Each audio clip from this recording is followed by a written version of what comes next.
Yo, what's up, everybody? Welcome to the gym. Thank you so much for being here. I am joined by Alex Holtz. How you doing today, Alex? Good. Glad to be back. Second time. I Gym leader know. challenge. I know. Second time in not too many weeks either. I mean, I feel like we had you probably a couple months ago, and then we got you back. Yeah, that sounds about right. Yeah. Yeah. Exciting stuff. So you were able to participate in our Gym Leader Challenge League last night. And what deck did you bring, and how did your outing go? Brock Arb Trev misplayed horrendously in a couple of games. Played perfectly against Ben Morse, but he drew everything he needed and washed me. What a sack. It's a classic. After getting the round one bye, by the way, everything went his way yesterday. Played grass. Yeah. Ben Morse would go on to win yesterday's Gym Leader Challenge League, upping his badge total to 8. So Ben Morse has taken the lead at Full Grip Games with 8 badges. I unfortunately lost my second round to Cole playing Lightning. Amazing Raikou is a really good card. I was playing Dragon again, and I'm very confident in my Dragon list. I'm confident in my ability to play it. Just, you need things to line up just right in order to win. You do. So it's tough, especially when you're playing decks that are sometimes inconsistent. Like, Dragon can be a little inconsistent sometimes. I'm confident in my ability to take it to a dub one of these days, but it's going to be a challenge. Ben now has all of the badges I have plus Dragon. So he's missing Fighting and Fire. I'm missing Fighting, Fire, and Dragon. And there's a lot of really good Dragon cards on the horizon that are coming out. In fact, I was talking to Alex, it seems like, God, every time there's a new set coming out, I'm just so excited about the new cards for Gym Leader Challenge. It's like standard. I'm like, whatever. Yeah. But the GLC cards, though, they really get me going. So as we get started here, major congratulations to Ben Morse. Ben Morse, 8 badges out of 10. We've got 13 weeks, I think, remaining in the Gym Leader Challenge season. I've got 3 badges left to earn. Ben's got 2. It is a race to 10. Alex Carpenter is at 6, so he is another horse in the race for sure. But it does still feel like anybody's game. Those last couple badges are going to be tough. I mean, Fire badge has been earned at Full Grip Games. There have been 2 Fire badges earned, I think. Yes, 2 Fire badges earned. So it is certainly doable. There's a blueprint there that Ben could follow, but there has not been a Fighting badge earned this year. So there is no blueprint there for the Fighting badge. Fire's a tough task. Fighting's probably, I guess, a tougher task, but which is kind of surprising because I always thought Fighting was a little bit better, but I guess we'll see how it pans out. And I don't know, did either of those decks really have any new cards on the horizon to break them? Fighting does. Fighting does. Fire has not really any new tools, no. But Fighting has a lot of really cool stuff coming out, as does Dragon. In fact, we're getting the entire new Dragon set that's going to be coming out, our special Dragon set, probably similar to Dragon Majesty or Dragon Vault and stuff like that. So I'm really, really excited about that. Before we get started with today's gameplay, I do want to take a moment to show off and talk about some of the new cards. How's our focus look? Are we in focus? Yeah, we're in focus, right? Yeah. I think so. I think you could probably inch slightly that way, and you would be maybe slightly sharper here. Yeah. But anyways, just want to make sure that everything seems focused. It doesn't seem soft, does it? My eyes are... Anyways, let's talk about the new cards. Most of y'all watching on your phones anyway. Ain't gonna matter. New cards. Let's see. And here's us as we talk about these new cards. Wonderful. Okay. And thank you all for the subs to get the stream started off as well. I very much appreciate that. Vagmoli with the sub. Justice will be served. Peter the Lizard, and Hiro Kawami. Thank you all so much for the support. Look at that art rare. The art's really nice. Yeah, that's hype. That's cool. I've been liking a lot of the art rares recently. Yeah, they are my like absolute favorite cards. I mean, I like them more than like any of the secret rares, really, like any of the other, EX's secret rares, things like that. Like in my personal, the modern cards that I collect are the art rares. Those are like, as a collector, those are the ones that I want. It definitely beats out just the gold monstrosities that they were doing for a while. They're still doing them. Yeah, well, they're gaudy. They should not. Disgusting. No, they definitely shouldn't. Yeah, these are really something special. That's nice. How about a new Clefable for Psychic? God knows, Psychic is already... It could use some help, for sure. Psychic is already, like, probably the strongest. I think Psychic is the strongest type in Gym Leader Challenge. I know that some people disagree, but I agree. I think Psychic is the strongest type. And if you look back, like, Natalie and I have this huge Pokemon TCG collection, right? I mean, just like absolutely, like, disgustingly large. Actually, it's heinously big. I would agree with all those words. There we go. It's like we just have way too many Pokemon cards. And looking back at like our expanded card pool, we have them sorted by type, right? Like all of our expanded Psychic cards, all of our expanded Water cards.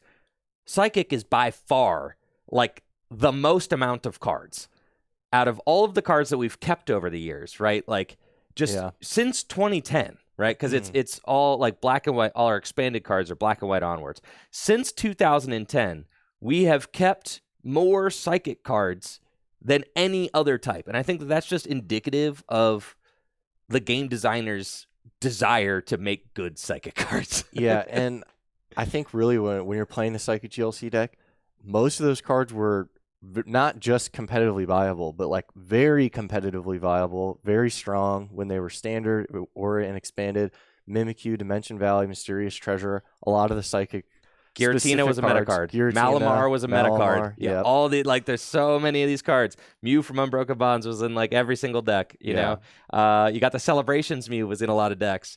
You've got Sableye is in a lot of decks. Comfy's in I mean, like all of these Psychic cards. It's so absurd over the course of years how many good Psychic cards there are. Right. So just insane. And now we got Clefable. Do you know what this Clefable does? Well, I see Metronome. Is it what Metronome usually does? That's right. Choose one of your opponent's active Pokemon's attacks and use it as this attack. Very good. This is insane. There are some people, and thank you, Baja Monster, for that sub in the 17 months. There are some people who really like the Foul Play Zoroark over the stand-in Zoroark, right? I mean, they're both very powerful cards, but in Darkness decks, you have to make a choice because Gym Leader Challenge is singleton, so you have to choose. Do you want to play the Phantom Transformation Zoroark, or do you want to play the stand-in Zoroark, or do you want to play the Foul Play Zoroark? Now, the Foul Play Zoroark has the amazing shiny variant, so I'm not going to fault anybody for choosing this. Yeah.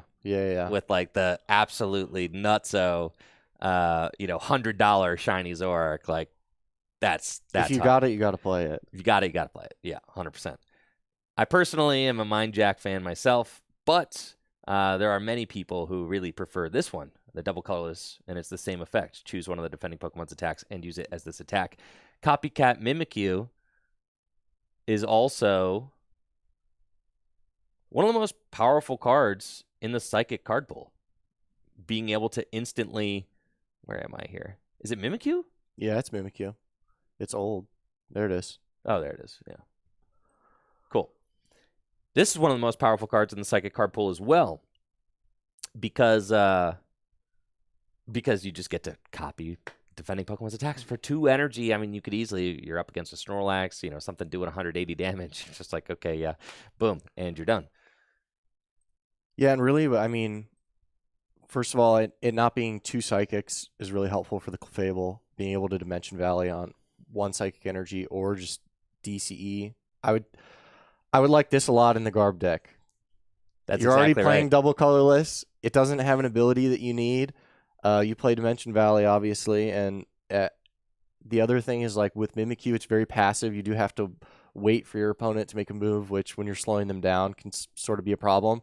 But the ability to see something that they're building up sort of in the slow gameplay and boss it and knock it out with Clefable seems very effective.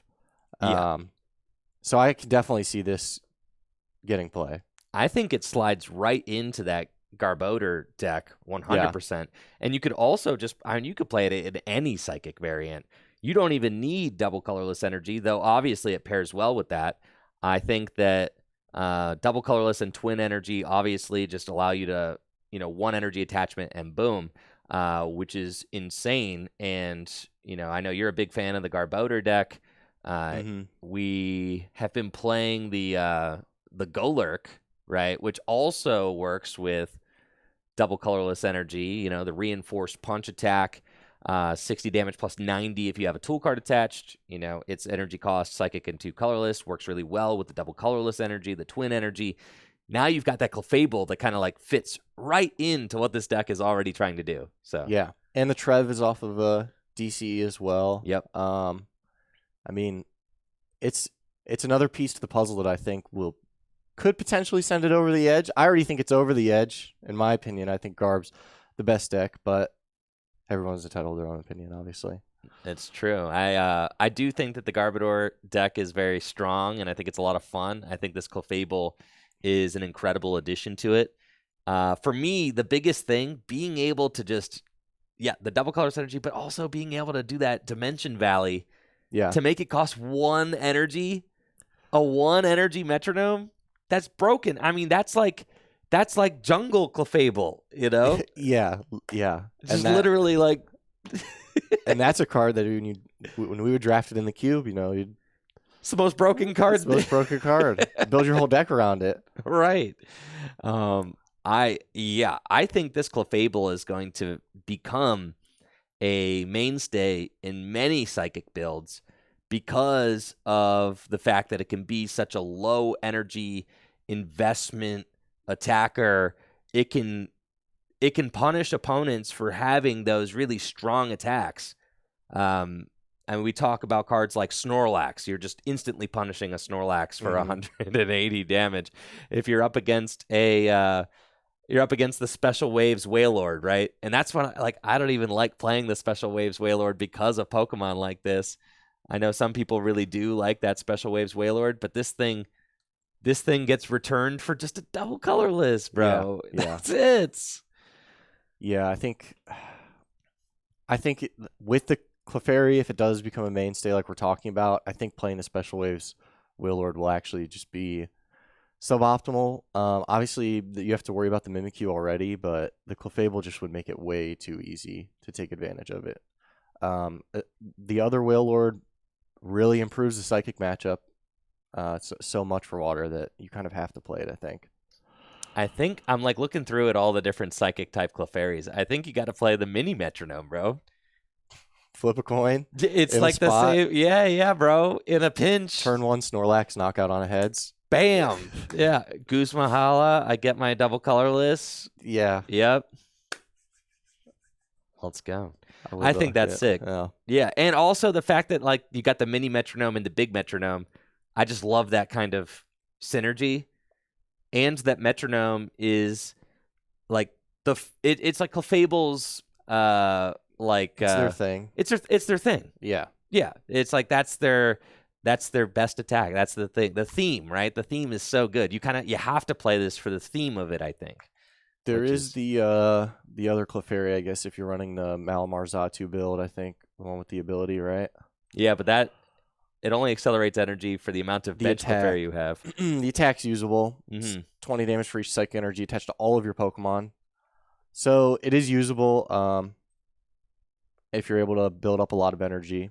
But I do like the mini metronome. I think this one's my favorite artwork, if you're just going purely for that. I mean, Sleep is never bad. Right. Good attack. Yeah. All right, let's move on. Monkey Dory. I'm going to be honest with you. I did not play the DLC, so these guys, like, until they come out with cards featuring these new Pokemon, they don't register to me as like real Pokemon, you know. But It's got a funny name too, yeah. so. Adrenaline Brain. Once during your turn, if this Pokemon has any darkness energy attached to it, you may move up to 3 damage counters from one of your Pokemon to one of your opponent's Pokemon. I don't love effects like that. I think it's neat, but for Gym Leader Challenge, it's not really doing a lot for me. Adrenaline Pheromones. If this Pokemon has any darkness energy attached to it, and if any damage is done to this Pokemon by attacks with a coin, if heads, prevent that damage. This card is not bad. And again, it's a Psychic card. If you've got an Aurora Energy or a Rainbow Energy or something like that attached to it, your opponent's got to flip in order to attack it. Yeah. That's very annoying. The attack leaves some to be desired. You got to commit a lot to it. For sure. But I could definitely see a turn with, a Raihan, a Malamar, and a Xatu all going to it. I mean, even that sounds like a lot, but this is a card that gets a lot better if you're playing the Gardevoir that doubles the energy. I've spelled it wrong because. Yeah, it's a card that gets a lot better if you're playing this guy over here. The Psychic Mirage, right? For each Psychic energy. If you're playing Malamar and, Psychic Mirage, then, all of a sudden you can build that thing up to have a lot of energy onto it. It's doing a lot of damage. Yeah, that's pretty cool. Someone did point out Tina damages your own guys for the Monkey Dory. I do kind of like that a little bit.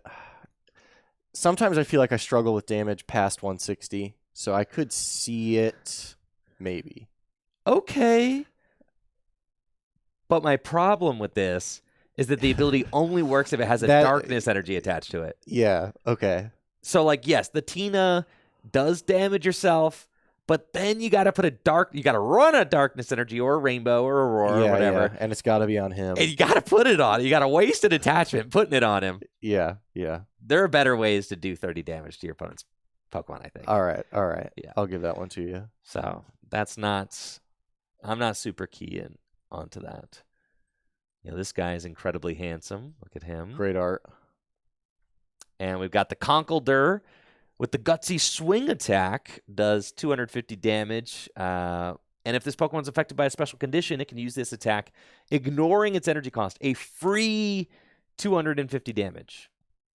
But there aren't a lot of cards in Standard right now, or not in Standard, in Gym Leader Challenge even, that inflict special conditions on your own Pokemon. Yeah. It's I Curry. guess other than the Curry, is that it? I can't even think of another one.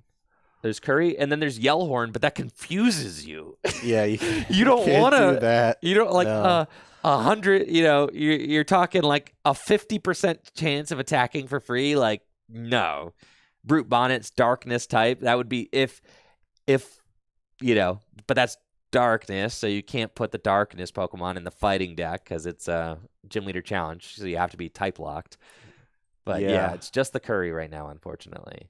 But this card, I think, in Standard format, this card is definitely supposed to be played with the Brute Bonnet. You poison yourself. You've got a free attack doing 250 damage, and in Standard, that's kind of cool, honestly. Yeah.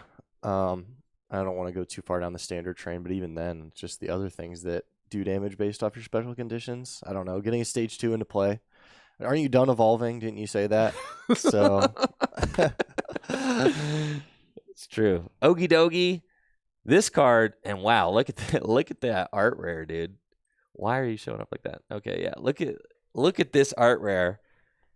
Imagine this guy showing up in your Fighting Gym Leader Challenge deck. Just what an absolute unit.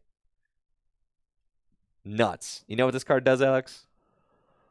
70 damage and something else. Oh, it does a lot more than 70, bro. All right. It's got the ability Adrenaline Power. If this Pokemon has any darkness energy attached to it, it gets plus 100 hit points and its attacks do 100 more damage. So 170 damage. Yeah, for 2. And 230 hit points. Yeah. I like it a little bit. I'll be honest. So I actually have seen this card before. I'm kind of a hater on this card. I actually don't think it's very good at all. What? Yeah. I don't like it. Well, explain yourself. you're too prone to hex, and if you commit 2 energies to this guy and get hexed, you're doing 70 damage, and you've got 2 energies on this guy. The darkness energy is awkward because, what are you running? Colossal, he accelerates fire. Like, where are you putting dark energy? And then you're running what? Prisms? You got to play Aurora, Prism, Rainbow. Yeah. You're committing all that to one guy that does 170 for 2. Forcing your opponent to have the Hex or the Silent Lab, I think that's good. This guy can do, turn 2, you could just do a lot of damage. And even if you don't have the darkness energy attached to it, even just like saying like, all right, turn 2, I've got a strong energy or whatever, you're doing 90 for 2. That's pretty good. I think that this thing is so strong that fighting type decks will accommodate the Rainbow, the Aurora, the Prism just to play this card. Even so, I don't see it being a breaking point. I think fighting needs other things. I don't think that this really did anything for the deck, honestly.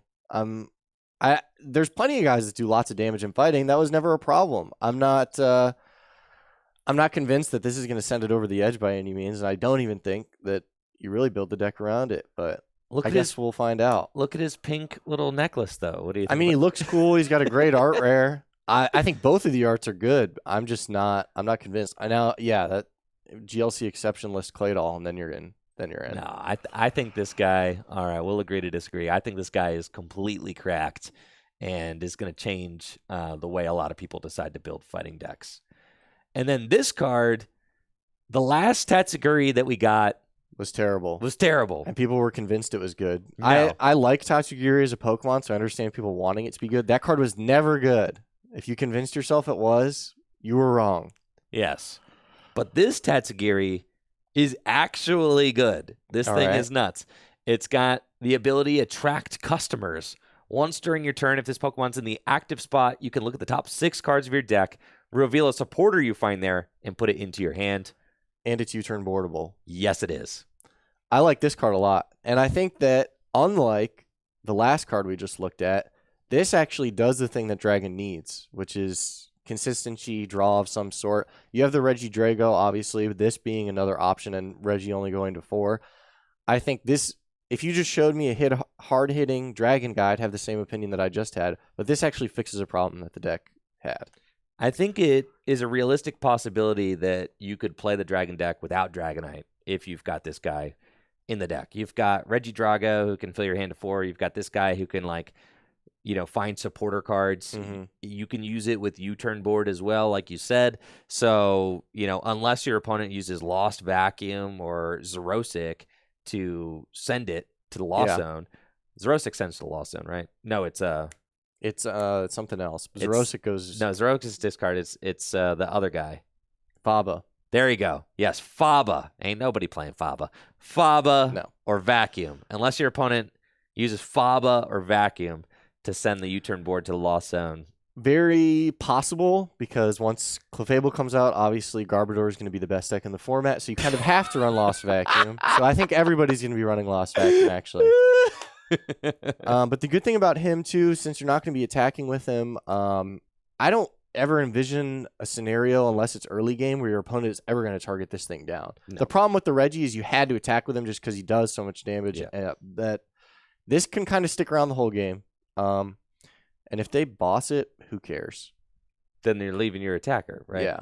So I think that this Tatsugiri is really good. It's obviously the best opener in your Dragon deck because you could, you just get an extra search to help go find either an Arvin or a Guzma and Hala. If you find Arvin, you can use TM Turbo Energize to juice some guys on your bench. If you find Guzma and Hala, you could find the U-turn board, the double Dragon energy, and whatever. You could and then you're into a turn 1 attack, right? So yeah, he's a great starter because you can TM off of him if you don't have something to retreat into, and then it falls off, and you can always burn the energy or U-turn board it later. So yeah. I like him a lot. This guy is really good. I'm not sure if I'm going to play him in addition to the Dragonite, which, searches supporters every turn, or instead of the Dragonite. I think I will probably try playing it instead of Dragonite and just focus on a more low to the ground, big basic kind of Dragon deck. We're also getting the Dracloak, I think, in our Dragon set coming out, which is airmail, which allows you to look at the top 2, take Yeah, one. you don't need Dragonite anymore. That's what I'm saying. With Yeah. him, I was gonna say I could see you running both, but if with the Dracloak, I don't even think you need him. Nah, you don't need him. It's just like it's another stage 2. You don't need it. You could cut rare candy. Then you've only got Garchomp as your stage 2. He searches himself out. Like, yeah. You open the deck up. You get a lot more space to work with. If there'll be. I think what's interesting about the Tatsugiri is that it opens up deck building possibilities. Mhm. Like, you could still run the Dragonite, or you could not, and you still have a deck that can operate and be consistent. So, Yeah, it'll take some gameplay, I think, to figure out what's best. I could see it like the Dragonite still being in the deck. I'm just not sure. Exactly. We got a lot of very strong new Gym Leader Challenge cards on the horizon. I'm very much looking forward to Twilight Masquerade, as I think it's really going to impact Gym Leader Challenge in a fun and exciting way. I'll be opening booster boxes of the Mask of Change set here at the end of the month. And then I've already opened 6 booster boxes of Crimson Haze. So once I open the Mask of Change cards, then we'll be building decks for the new Twilight Masquerade formats and showing them off here on the channel. Let's get into some gameplay now. Now that we've had an opportunity to kind of take a look at all the new cards. I know it was going to be something we wanted to look at before we got going, just because of like the sheer number of cool new cards that there were for GLC. We've got some kind of decks that have been reworked. I've got some new decks. One deck that I'm particularly excited about is this Feraligatr deck. That's it's like a low energy investment water build. We're playing Feraligatr, Palafin, Seismitoad, Basculegion, Inteleon, all 1 to 2, energy costs Pokemon. Feraligatr obviously can do a lot of damage with Giant Wave, up to 280 damage, and then it has the downside that you can't attack next turn, which is the same downside as Palafin's Justice Kick. Well, more or less, right? They both have to like switch in order to like attack turn after turn. So I think that those two have like a natural synergy. They both take 2 water energy. They both like need to be switched to do more damage. So there's kind of like a natural inclination to want to play these 2 cards together. And then this guy just also takes 2 water energy and is freaking big. So we're trying playing all those fellas together. I've got my new metal deck with the Metang that I also really like, and my fighting Coalossal deck that I can't stop believing in. I just I got a lot of hope for this thing, and I think that it's a lot stronger than I think that it might seem. Now, Alex, you've got your Darkness deck that you think is very good, and you've been working on, right? Yeah, I think it's pretty much the same as before. I was trying out some more turbo strategies with Guzmahala and TM Evo, Artisan, Capture Energy, just basically anything to make the turbo energized Guzzler return 1 pop. And now it's kind of a hybrid between those. It's still got the TM Turbo Energize, all your classic Dark Attackers, Galarian Moltres, Weezing. So it's nothing crazy. It is, I think, a little bit more turbo-y than the original builds, but it benefits a lot from the Turbo Energize, the Buddy Poffin coming out, being able to get 2 basics. Whereas I felt like unless you were hitting the Glory or the Ball Guy turn 1, it was sometimes a little difficult to get multiple stage 1s set up with this deck with Liepard only drawing 2 cards. So I think it'll be fun. I think it'll be fun to do the Darkness deck versus the Water deck. So, we can try that, see how that goes, and see if because I want to play my fighting deck, but I think it's like a weakness thing. So we'll probably play the fighting deck against a deck that it doesn't hit for weakness, and then maybe we can do my Metang Metal, and you can play Colorless a little bit later. If that sounds good to You all. Let me get the record started, and we'll shuffle up. Start a prediction as well. Who do you think is going to win? Now, if you're new to Gym Leader Challenge formats, welcome. It is my favorite way to play Pokemon cards. It's a singleton format, kind of like Magic the Gathering's Commander format. And there are 3 main rules. There are no rule box Pokemon allowed. You can only play one of each card in your deck, and you can only play one type of Pokemon in your deck. To find out more, you can visit gymleaderchallenge.com, which is always being updated with the latest Gym Leader Challenge rules and things like that.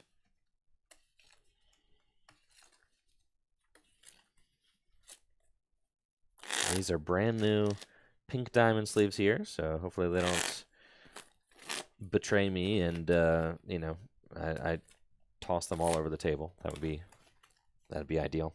Do you add the cast form into that? I don't own the cast form, but I think I need it.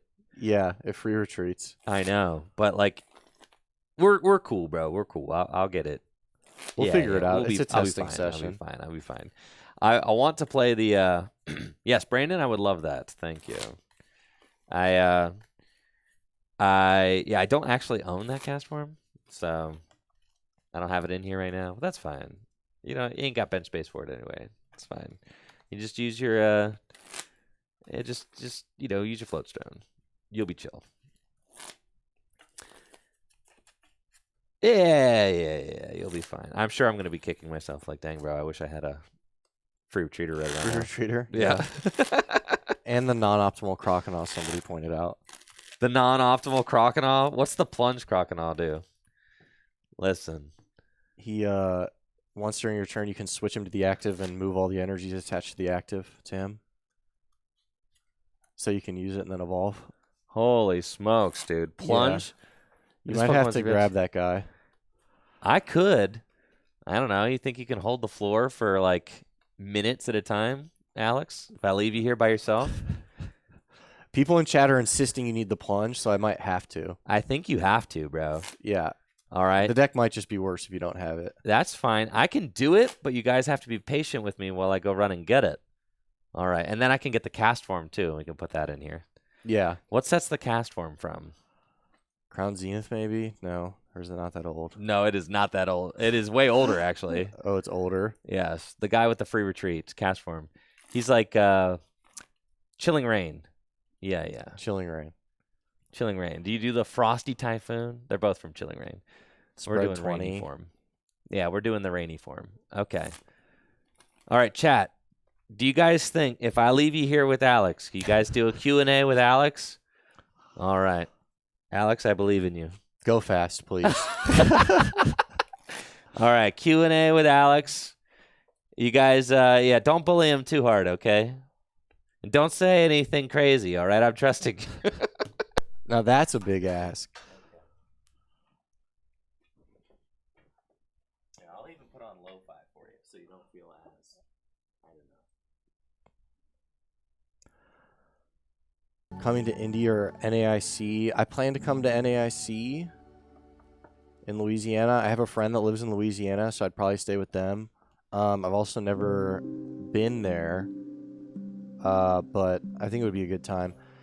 Indy's not on my radar just because of work, and I'm always in Indiana, so there's not really any reason for me to go back other than to play Standard, which is kind of a bad reason.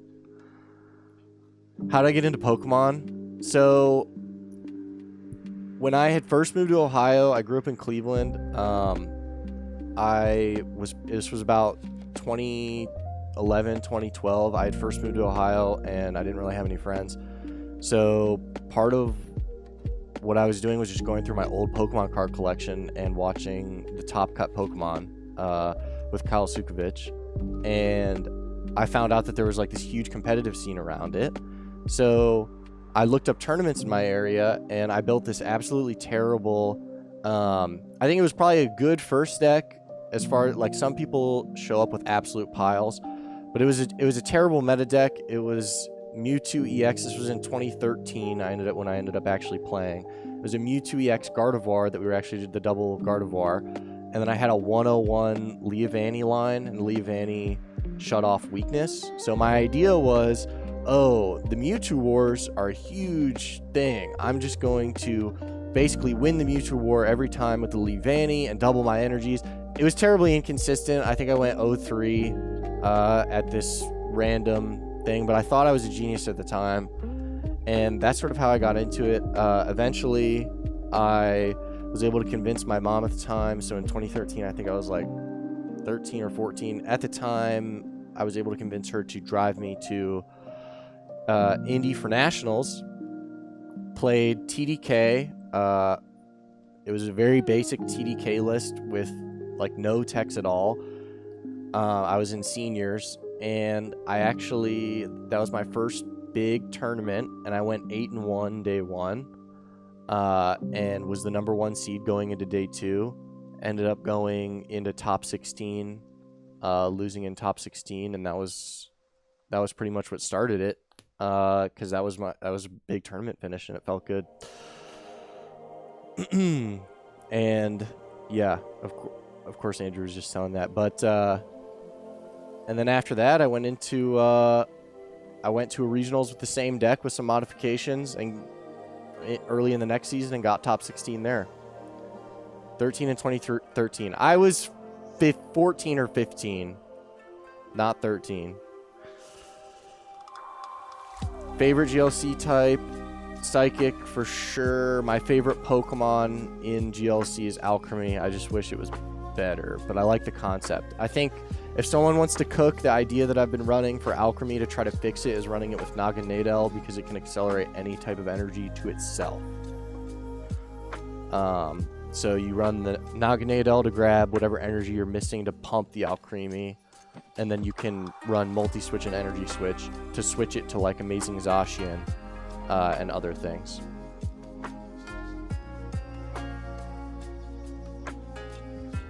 Why do they call you Alex? That's my name.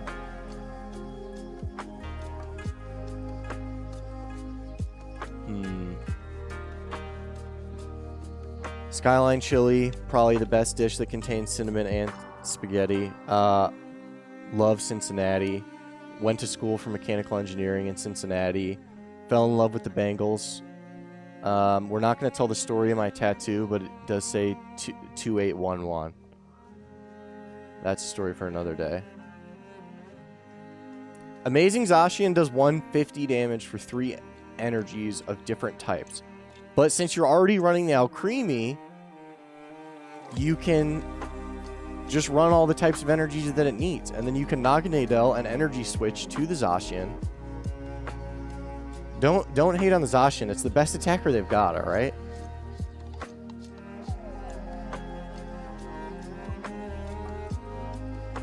Any standard decks you think will do well at Orlando? I don't follow standard a whole heck of a lot. I enter tournaments occasionally, but I honestly couldn't tell you.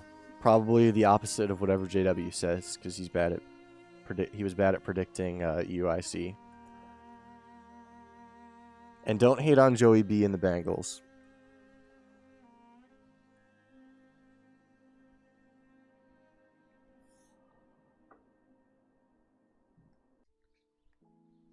How did I meet Andrew? I met Andrew in passing in probably around 2014-ish, and we weren't very good friends at the time, and I ended up going off to college. But in college, coming back to Cleveland, I actually knew Natalie a lot better, and so that's sort of how we came back, or how we became friends towards the beginning of my college years, which was like 2018-ish. Joe is off the IL, and we just signed a great tackle. Not to get too into football, but the Bengals are 15-2 is my prediction.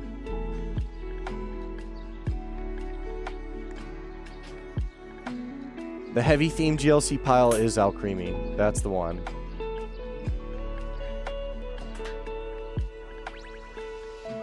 I was running out of things to talk about, so I'm glad you're back.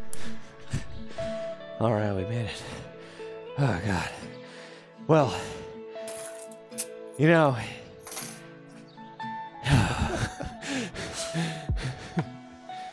15-2. all right. In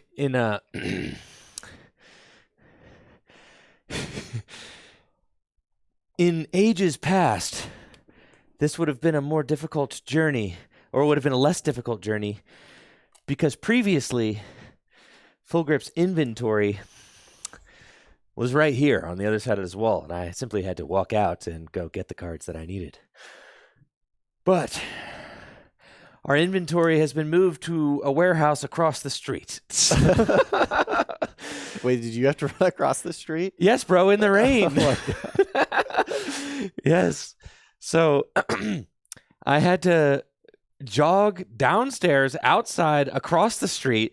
Then I had to do the job of, our inventory specialist and figure out where the heck the cards were as I'm looking for the Shining Legends set, and I'm like, oh my goodness. But I was successful. Yes.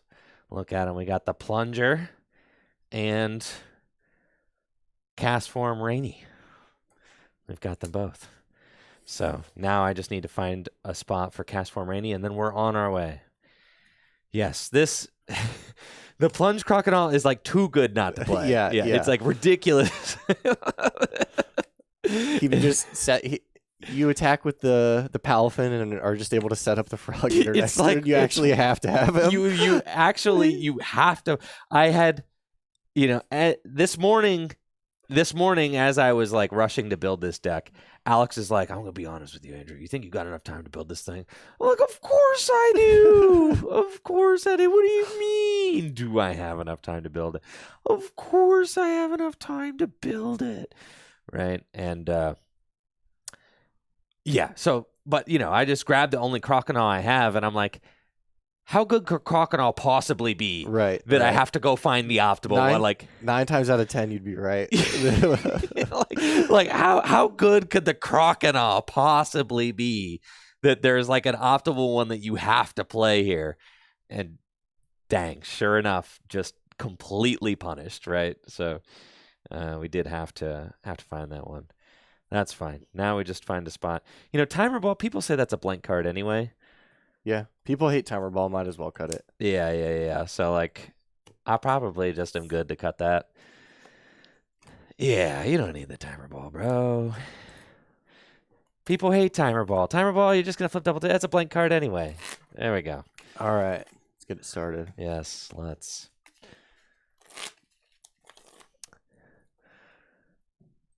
I am a Timer Ball aficionado myself. But if there's any deck that I can justify cutting Timer Ball in, it's probably Water decks because you've got Dive Ball. So that's fine. No worries. Yeah, so we've got Poffin. Of course I've got Poffin. Of course I've got Poffin.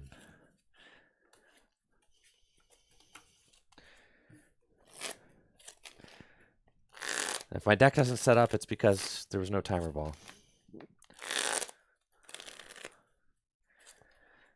I think John got his Water badge at Full Grip Games with a Water deck that was similar in essence to this. Yeah. And I was playing my Colorless deck, I think the night he won, and he got a turn 2 Seismitoad attacking, going first. And, bro, the Seismitoad's ability is so gnarly. Yeah. It was so crazy. It was so crazy. And against Colorless nonetheless, which, like, Colorless barely has the energy it needs to launch its attacks every turn. I mean, you're playing the special energy, you're using the TM Turbo Energize, all that. And the Seismitoad, the fact that it like had a pod helmet on it, like I couldn't knock it out. I needed an extra energy to even swing into it. Oh god, it was a disaster for sure. All right. Oh yeah, we got a flip. Get some dice out.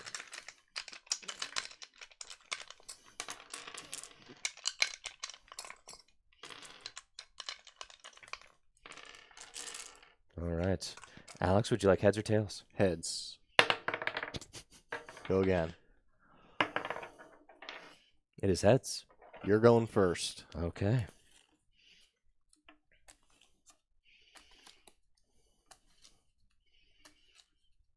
Hopefully there's not a correct Timpole line because I'm simply playing the ones I have. If there are better Timpoles, I don't want to hear it. We don't want to know about them. I don't want to know about the better Timpole or the better, Palpitoad. I don't care. I'm just playing the ones I own. So I'm going to start us off with a mulligan. Okay. Not yet. What if I mulligan? All right. True.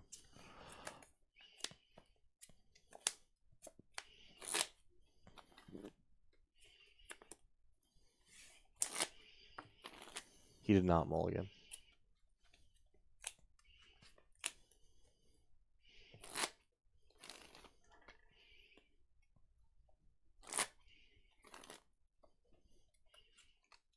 God, the pink diamond sleeves look so sick.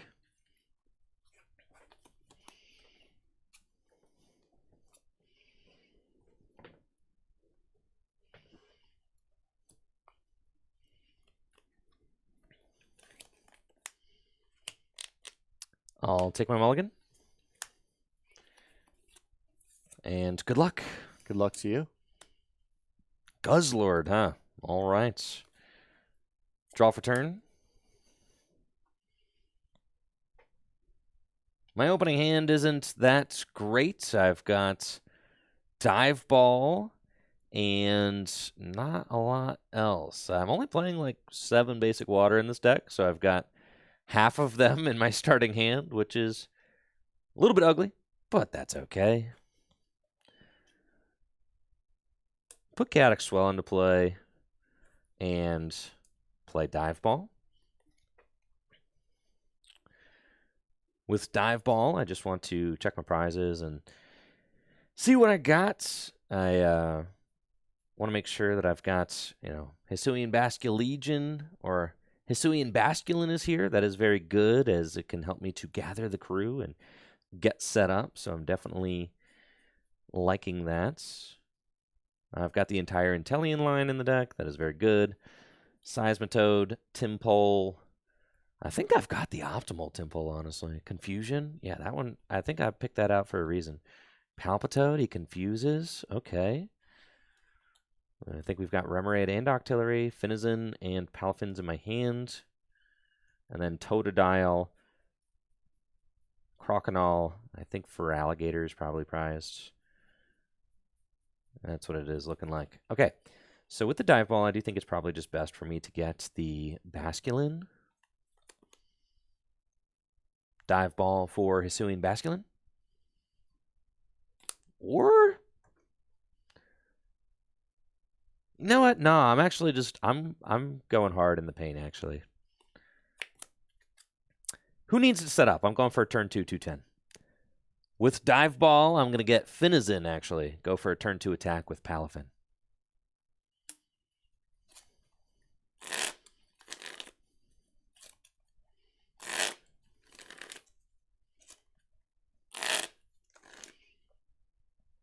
And the Gator's in my hand. Cool. Excellent. Yes. Sorry. First game rust.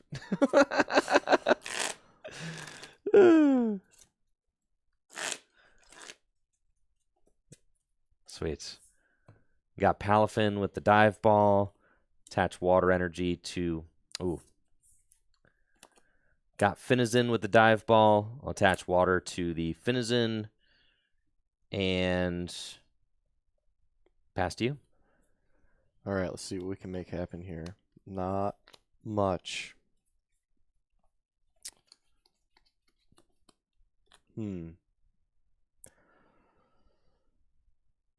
Can't really play any of these cards.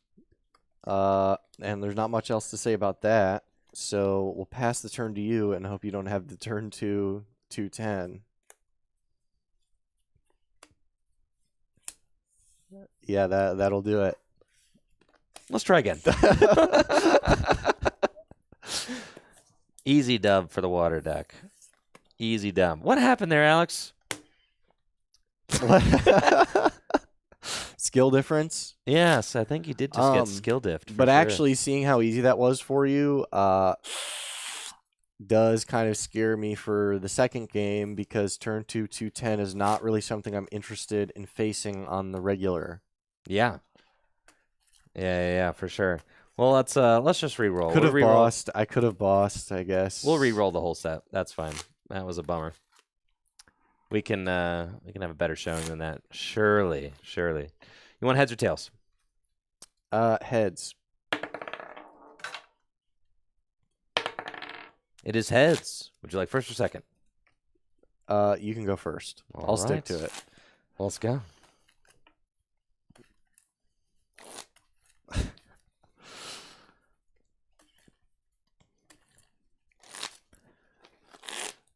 What's funny was on first glance, I was kind of like, this is actually an okay opening hand. You know, I've got the Float Stone to get the Guzz out of the active. I've got the TM Turbo Energize. But that was kind of where it stopped. So Needed another basic, Needed another basic. Need an energy, a supporter that could have done something. But it's fine. We re-roll.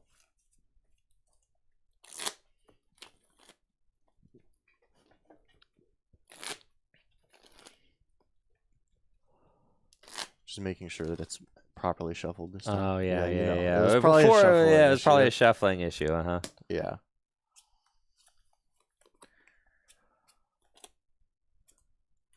Goodness. You know, this deck doesn't play a lot of energy. I should not be opening like 3 energies like this.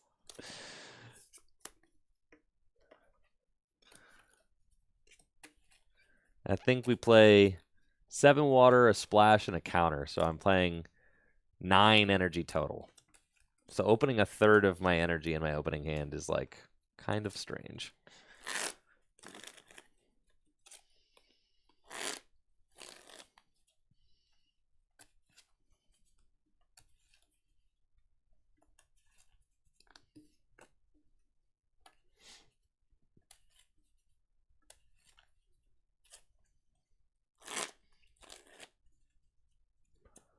My history on the betting here for people, they seem to believe in me, and then I let them down.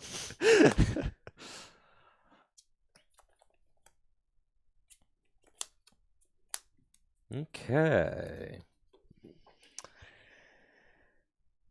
Going first.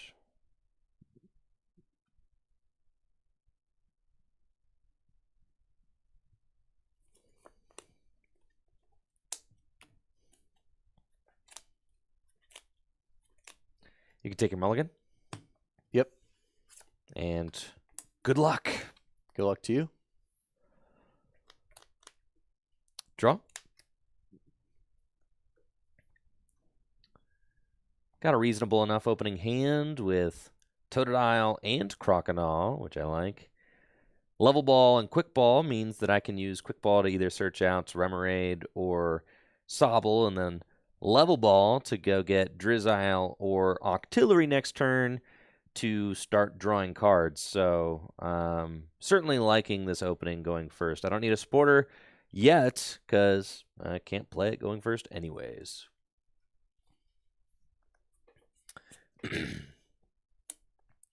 Bench Totodile and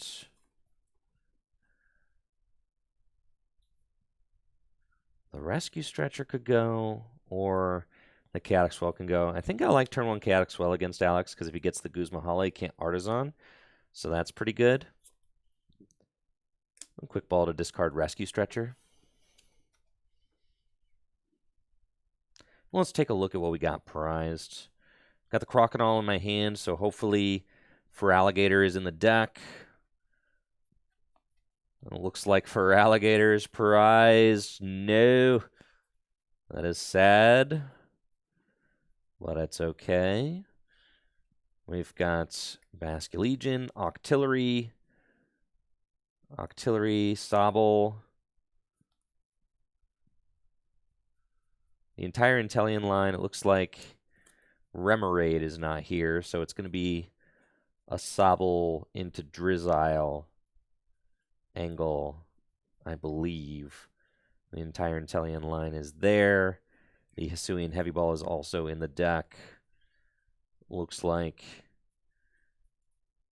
we've got Seismitoad, Timpole, Palpitoad's in here, so that whole line's there. That's good. Finizen and Palafin are both in the deck too. That's great. Okay, cool. So with Quick Ball, I'll grab Sobble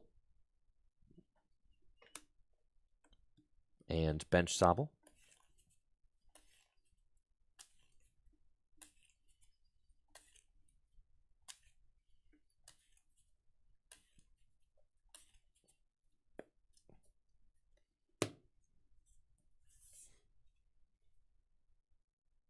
Put Chaotic Swell into play and pass to you.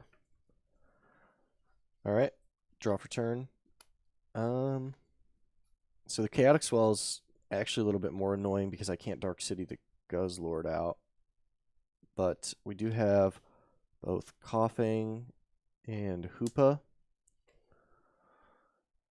And the question here, so I know I'm going to play Iono, where do I put this Dark Energy? I did cut Town Store, not that it matters since the Swell's out, but hitting a Float Stone might be a little rough. I might just be content attaching to Guzz and discarding the top card of his deck this turn. So we'll go ahead and attach to Guzzlord. I'll play Iono.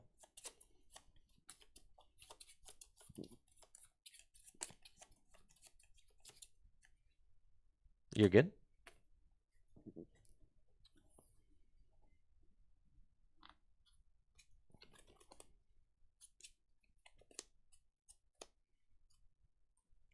This is great. Drew the Battle VIP pass. Battle VIP pass. So, prize check here. Zoroark's there. The Lipard's there. And the Purloin. That's perfect. Need to get the Purloin out. Start drawing some cards. I do have the Zorua in hand, so we can get a full bench here.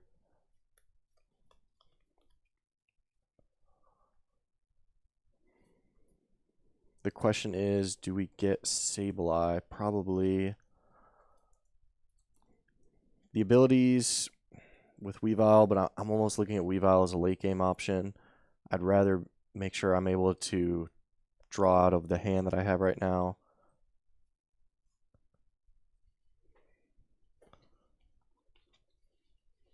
Get Sableye and Purloin.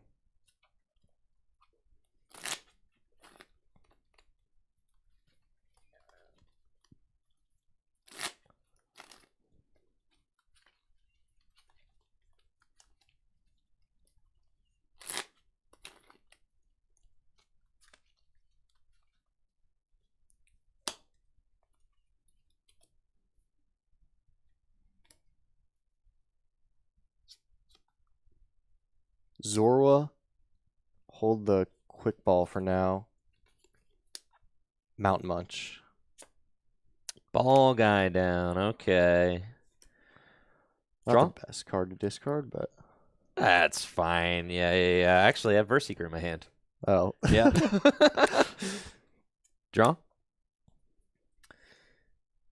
Funny enough, Alex milled the ball guy, but I do have Versus Seeker, so if I want to ball guy this turn, I have that option available to me, and I actually think that that might be the move to really help set up my board and establish things. That, or I'm just going to play Marnie, so I'd rather ball guy this turn and Marnie next turn, especially since the ball guy will allow me to search out Hisuian Heavy Ball, which then will allow me to get the Remoraid out of my prizes. So Versus Seeker for ball guy and play ball guy. Ball guy allows me to search my deck for 3 balls and put them into my hand. We want Hisuian Heavy Ball, probably Dive Ball. I've got Ultra Ball in the hand. Can also go get Nest Ball or Level Ball. So I'll probably get Nest Ball, Hisuian Heavy Ball, and Level Ball. I think all 3 of those. Save the Dive Ball in the deck for later on in the game because it can get bigger evolutions, which I'll want.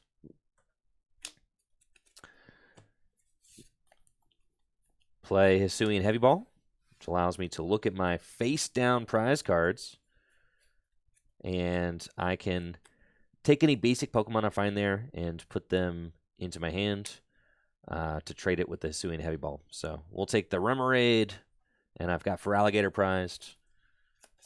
That's okay.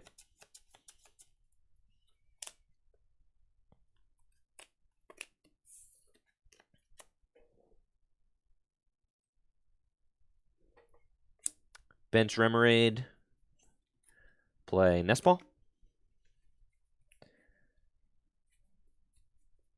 With Nest Ball, I want to start setting up probably Finizen. I could get Seismitoad into play this turn. That's kind of crazy. Yeah, let's do that. I'll Nest Ball for Finizen. Play Professor's Letter.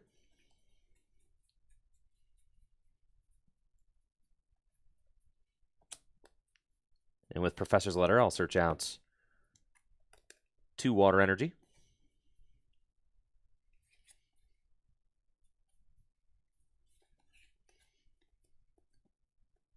Ultra Ball, discard Hisuian Basculegion and Counter Energy for Seismitoad. And then Level Ball. Gosh, water is so broken. Yeah. I'll Level Ball for Drizzile and evolve Sobble into Drizzile. Use Shady Dealings, which allows me to search my deck for a trainer card when I evolve it. We'll Shady Dealings for Rare Candy. And then use Rare Candy to evolve my Tympole into Seismitoad. Attach a Water Energy from my hand to Seismitoad.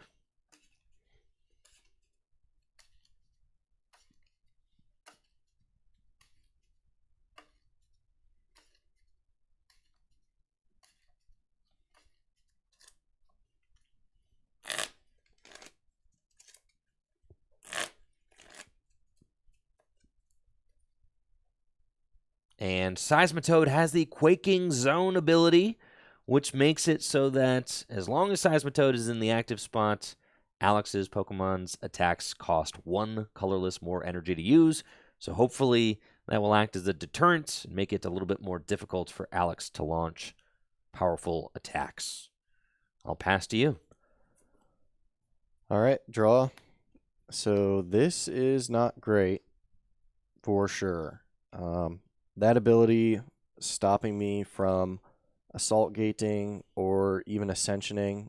Playtown map.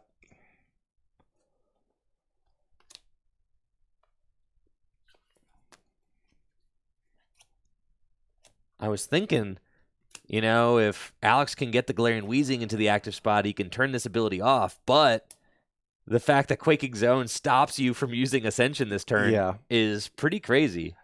Yeah, and the Swell is also just a huge pain. Really, you've got a lot of locking components that are frustrating me, for sure. Guzma and Hala, discard Dark, Quick Ball. So I think my best play here is actually to grab a double Colorless and a Float Stone so that I can just start disabling with Sableye, considering my hand's kind of dead.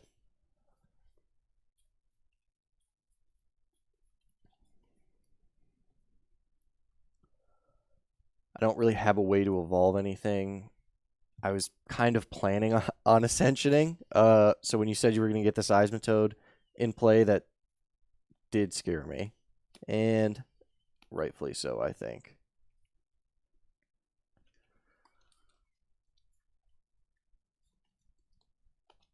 So with the Guzma Hala, grab Artisan, double colorless energy, and floatstone.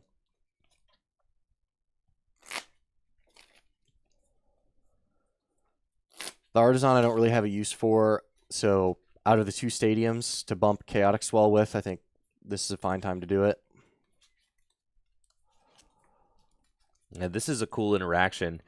You're going to be able to use Disable with the double colorless energy because Disable only costs 1 colorless energy. The double colorless provides 2, and Seismitoad only has 1 attack. So you can effectively render it useless while you try to draw out of this situation you're in. Yeah, and anybody who's astute last turn might have noticed that I forgot to use Excavate. So this time I will not. I'll use Excavate.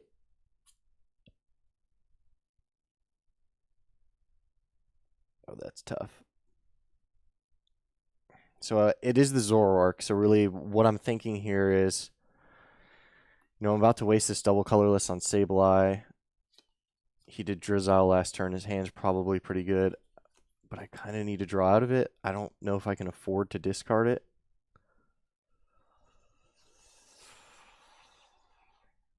We'll leave it there. Play the Artisan to bump the Swell. Floatstone the Guzzlord. Retreat into the Sableye. Double colorless, and we'll use Disable for 10. And Disable Echoed Voice. Yeah, that's right. So now Seismitoad cannot use its attack next turn unless I'm able to switch it to the bench, which resets all effects on the Seismitoad. Draw. That is something, huh?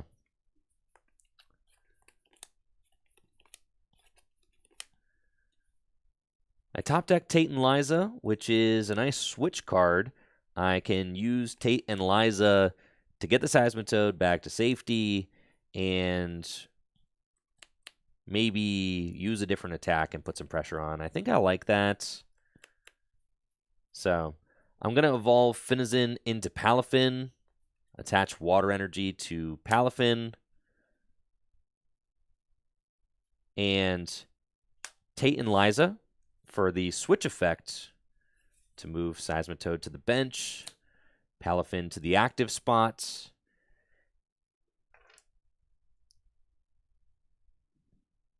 And I'll use Jet Punch, 30 damage to the Sableye, and 30 damage to your Coughing. All right, draw. So it is the Zoroark. So at this point, I'm thinking that with the Seismitoad on the bench, Disable's not really going to do much, but I have the option to Ascension and get the Wheezing out. I don't know what's in his hand, but it would cut off 2 of his ways to get out of the 1-card hand in Octillery and Inteleon. So first we'll Excavate. And it is an N. I'm definitely leaving that there. And I think being able to lock abilities would actually be great now that I know my next turn draw is going to be good.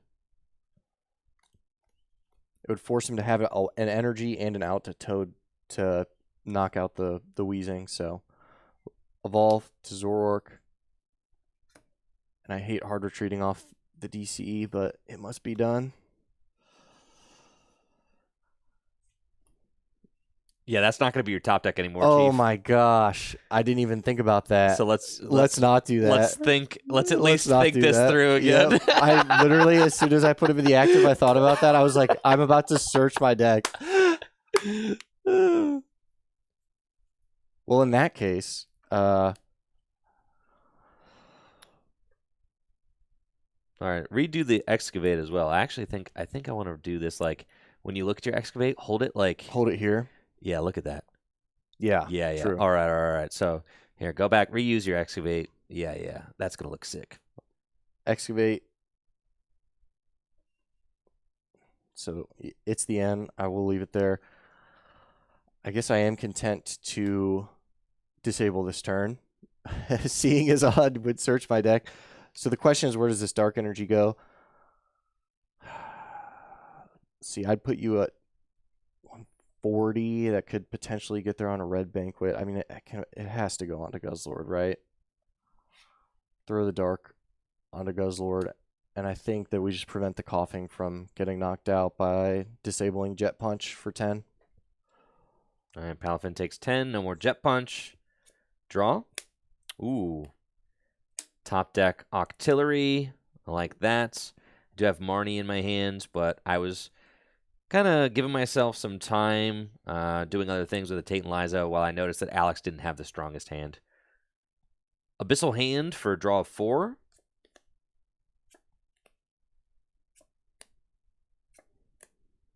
And I found Pot Helmet, Dive Ball, Buddy Buddy Poffin too. Buddy Buddy Poffin can get me the Cast Form, which is a free retreater. If I want to switch this Palafin in and out of the active spot this turn, that would be good. Missing an energy drop isn't the greatest. I don't have any more ways to get energy out of my deck. So it might just be a best kind of situation to play a big draw supporter like Colorless for 10 or something. You know, that could be really good. Kind of like that. And I could take a double knockout. If I can Colorless for 10 and find like switch Muscle Band, I mean, that'd be kind of crazy. Let's see what we can do. Play Buddy Buddy Poffin.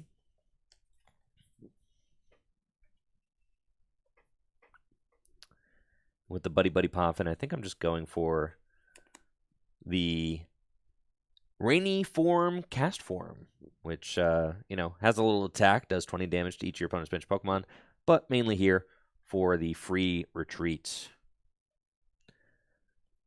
Cast Form goes to the bench.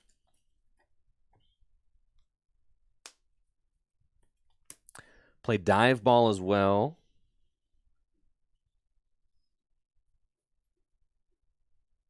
And yeah, I'm actually thinking Inteleon for Switch Raft and Muscle Band seems pretty nuts right now. I've already got Marnie in my hand. I really wanted to play a Culver's or something to get an energy drop this turn, but I don't even really need it. I think I can just kind of sit here with the Seismitoad. You know, taking 2 prizes is really good. Put some pressure on Alex, too. So I'll Dive Ball for Inteleon. And evolve Drizzile into Inteleon to use Shady Dealings. With Shady Dealings, I'll get Switch Raft and Muscle Band. I think it's so cool that Water has its own like thematic switch card that no other deck has. Play Switch Raft to heal 30 damage and switch my active Water Pokemon to the bench. We'll promote Cast Form with the free retreats. Attach Muscle Band to Palafin. And then retreat Cast Form back into Palafin. And since I switched that Palafin to the bench, the effect of Disable is gone. I'll use Jet Punch for 50 damage to the active and 30 damage to the coughing on the bench to take 2 prizes. Well, now I feel like Ascensioning was definitely the right play. But it happens. Throw up Guzzlord because he's got the Float Stone. Draw the N that we so desperately need. N.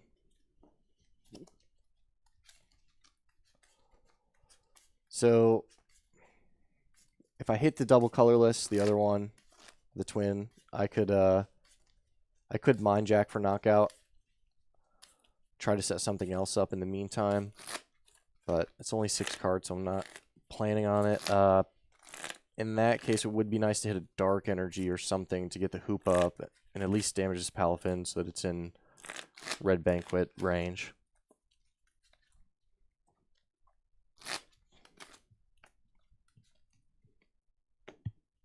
Draw 6.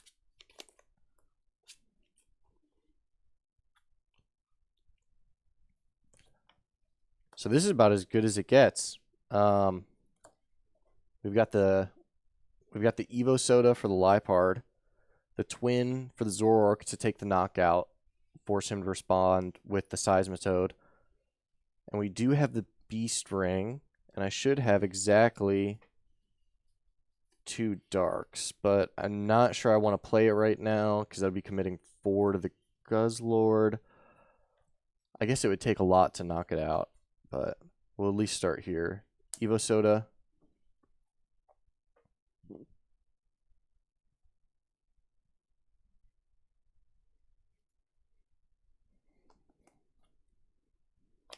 Grab the Liepard.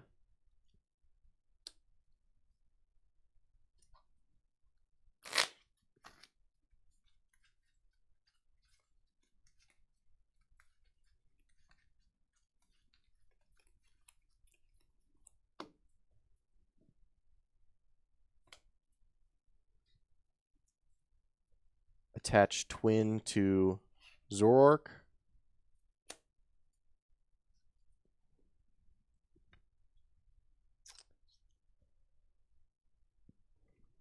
You gotta do the Beast Ring now, right? I could wait till next turn. You could, but what's the point? Hang on. I could Beast Ring. I do have 2 left because I know I have 1 prized and 1's in the discard. I guess it wouldn't be the end of the world if you knocked it out because it would leave Zoroark able to attack. All right, fine. We'll Beast Ring. Grabs 2 Darks attached to Guzzlord, but he's only doing 120 right now. I could always blower my own Float Stone if the need arises to have a Muscle Band on him. And really what I'm just deciding is which of these 3 cards I'm trying to discard with trade. Most likely it's going to be the Clara. Because if I'm able to stretcher the Coughing, like Galarian Wheezing could still be useful. You might need the Clara to get an extra energy back so that you can actually attack into the Seismitoad. Its Quaking Zone ability is kind of rough. That is true. Yeah, and Cynthia and Caitlyn's going to be a little slow with how kind of behind we are, so we'll trade the Cynthia and Caitlyn. Well, 2 cards that are not great. I would like to get one of my other basics down, but that's okay. For now, stand in, and we'll Mind Jack the knockout. Mind Jack does 160 damage. No, 3, 6, 9, 12, 15. Yep. Mind Jack does 160 damage. Since I have a full bench, that is a knockout. Palafin goes down. I'll promote Rainy Form, Cast Form with the free retreat. And then what are you going to take off your prizes? So I do need the Galarian Moltres at some point, but I'm sort of eyeing this boss as being able to actually get the Toad out of the active and potentially take 2 prizes. So I will grab the boss's orders. Draw. Here's my energy. Attach water energy to Seismitoad. Seismitoad's Echo Voice is going to take an easy knockout on the Zoroark, so I like that. And I'm about to Colress for 7. I have already played the Ultra Ball out of my deck, so I don't think it's very likely that I'll be able to thin my hand to less than 5 after the Colress. So I'm going to Abyssal Hand first. It's a really good draw off the Abyssal Hand. Slam that Pot Helmet on Seismitoad, and then Colress for shuffle draw of 7. The Pot Helmet just making the Seismitoad a little bit more difficult to deal with, requiring that not only Alex have an extra energy attached, but also deals 190 damage to take the KO. It's just a lot.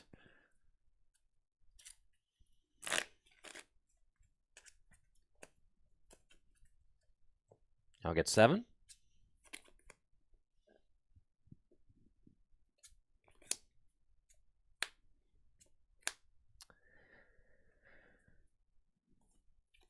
Was able to find Evolution Incense, which I'm very thankful for. I can get Croconaw and evolve my Totodile into Croconaw, which is really good because then I may be able to get Feraligatr online soon.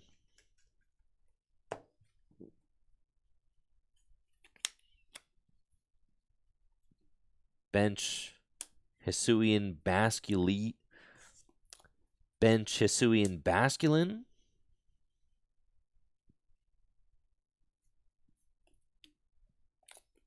Retreat into Seismitoad.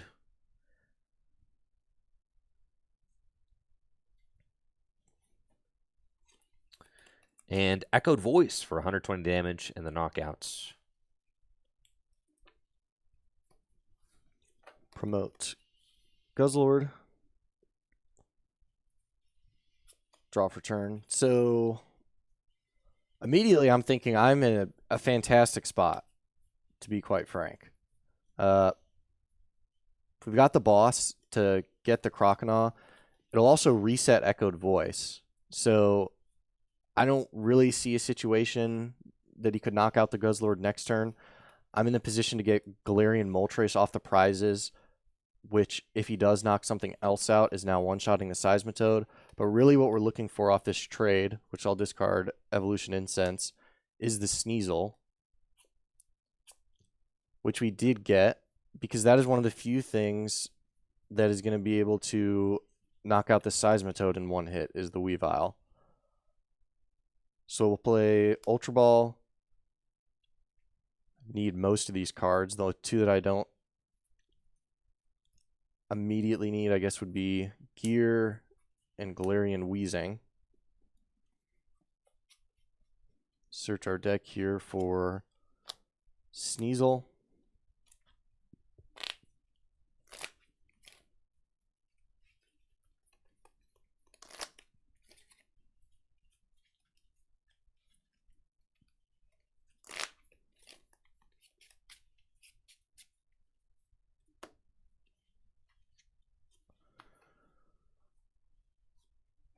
Boss's orders, pull up the Croconaw.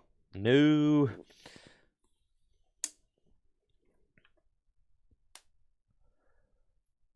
And Red Banquet for knockout, and I get 2 prize cards. Definitely want to get the Galarian Moltres out of the prizes. I could see an argument for Stretcher, but I think grabbing the Dark Energy in case we're not able to play Clara would be a good option to power up Weavile. And all of a sudden we are tied back up. That is tough. Draw. Okay, I need to decide where my energy is going to go. I could start powering up the Inteleon. Inteleon's got, 160 hit points, kind of tough to knock out. That's good. I could also potentially confuse the Guzzlord this turn with Hisuian Basculegion, but I would have to find my Rod and a way to search it out. So that's probably asking a little bit too much. Attach the Splash Energy to Inteleon. Floatstone to Octillery. Play Professor Juniper to discard my hand, draw 7 cards.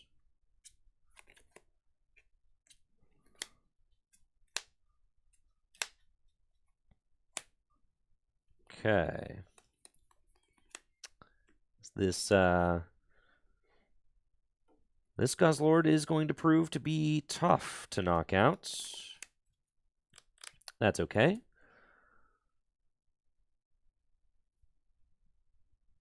Use Aqua Patch to attach water energy from my discard pile to Inteleon. And I like this hand for next turn, so that's good. Definitely want to attack with Seismitoad, so I'll retreat into Seismitoad.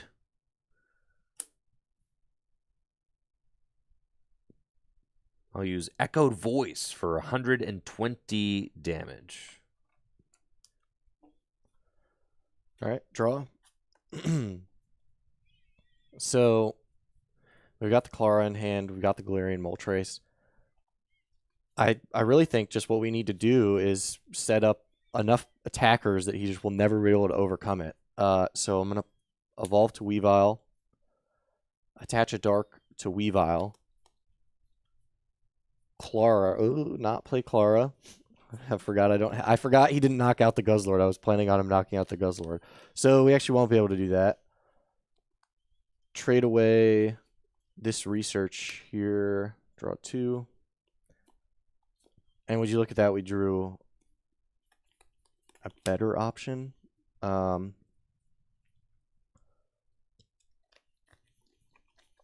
I will retreat into Hoopa. Guzma up the Basculin. That can't be correct. Yeah, I got to leave 4 abilities on board so I can one-shot with okay, okay. I was like, isn't Octillery just objectively better to take? But okay, I see. Yeah.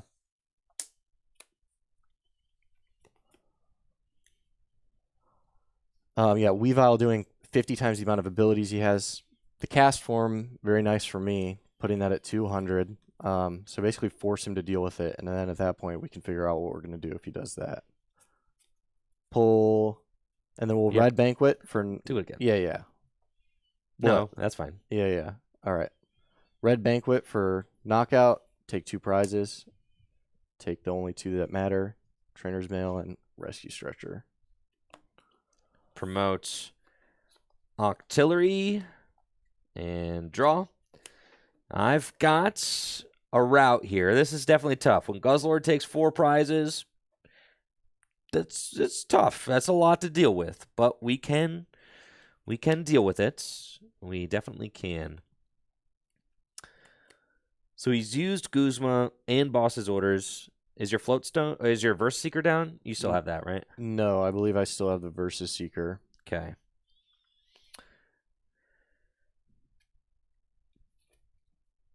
I need to go scoop up net on the cast form.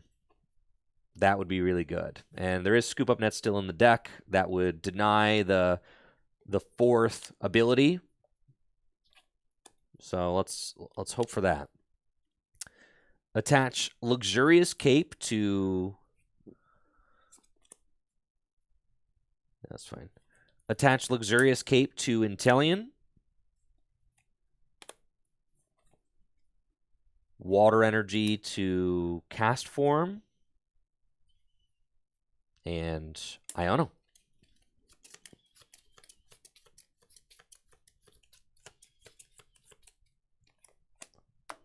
And I get 3, you get 1.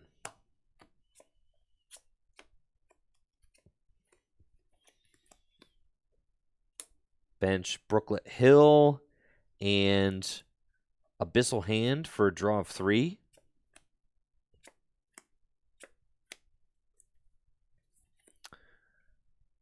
Scoop up net, the cast form, into my hand.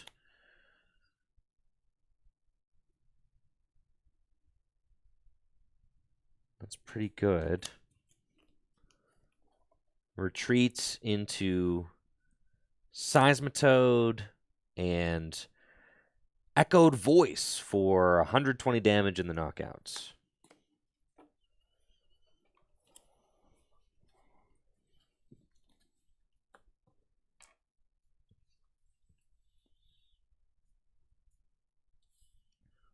Promote Weavile here. Probably going to end up attacking with it.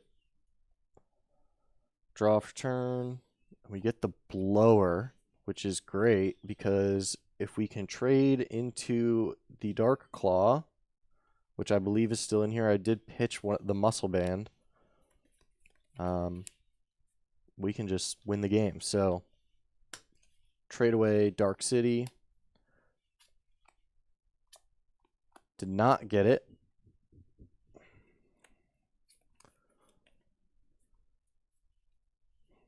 Professor's Letter. Did not pitch the Muscle Band, by the way. You're out of dark, right? Yeah. We have Dark Patch, Clara, available to set up another attacker, because really what we're looking at is we're going to have to two-shot this thing.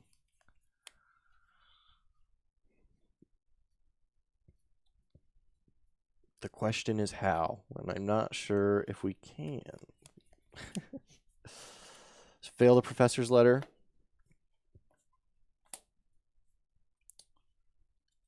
Nest ball.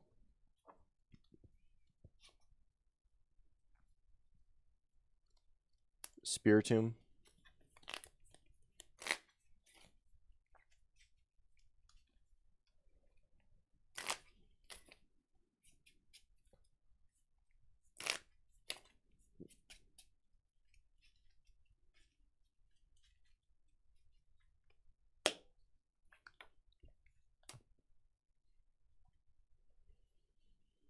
So if I field blower, I do 30 more damage, but at this point I don't think it would really matter. Building Spite on Spiritomb, so he'd be doing, let's say if we attack with him, he'd be doing 70 damage. Keep in mind you cannot attack Minus right 30. Isn't this basic Pokemon only? now. No, dude. What? Yes, man. I think we just lose then. Oh man, that's terrible. This card's even better than I thought. And it's still correct to promote the Weavile, I think. I mean, because like you could just go for win, but I mean, with the if you found the Dark Claw, like right, like that was I guess, but you're in a really tough spot. Yeah, now. we're owned. Yeah, you are semi-bodied. Yeah. Pass. Draw. That's pretty good, not going to lie. Love to see the pass. Also love to see Alex's only attacker in the active spot. This is great news for us. At this point, Alex does have a win con if he can find Versus Seeker, Hiding Dark. You win. Was it not correct to retreat the Weavile then?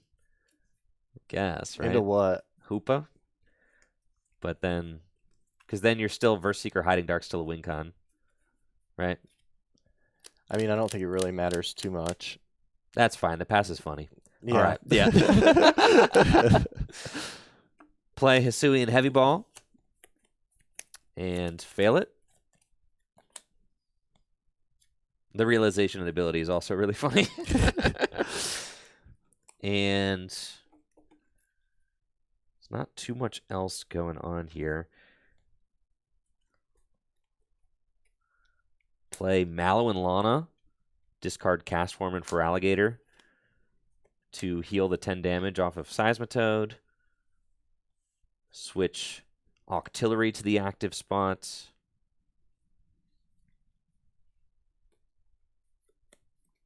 Attach Water Energy to Octillery and Abyssal Hand for...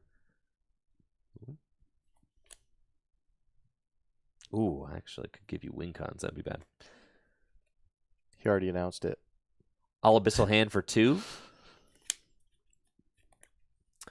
Then play Super Rod.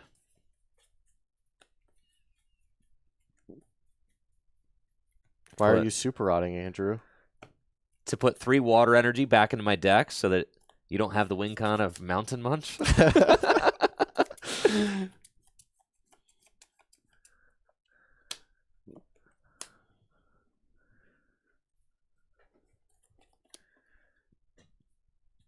Attach water energy to Octillery and retreat into Seismitoad.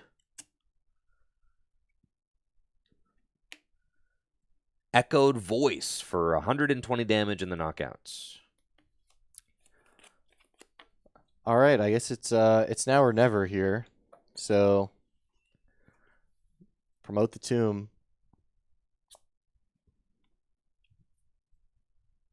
If you find exactly Hiding Darkness Energy and Versus Seeker, you win with Guzma, my Octillery. I know. Trade.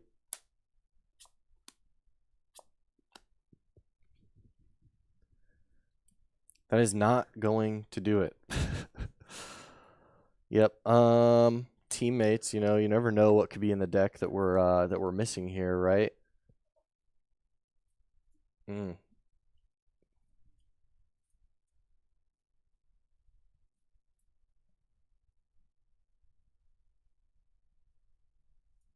Yeah, that's not gonna do it. Yep. This game's yours. GG's.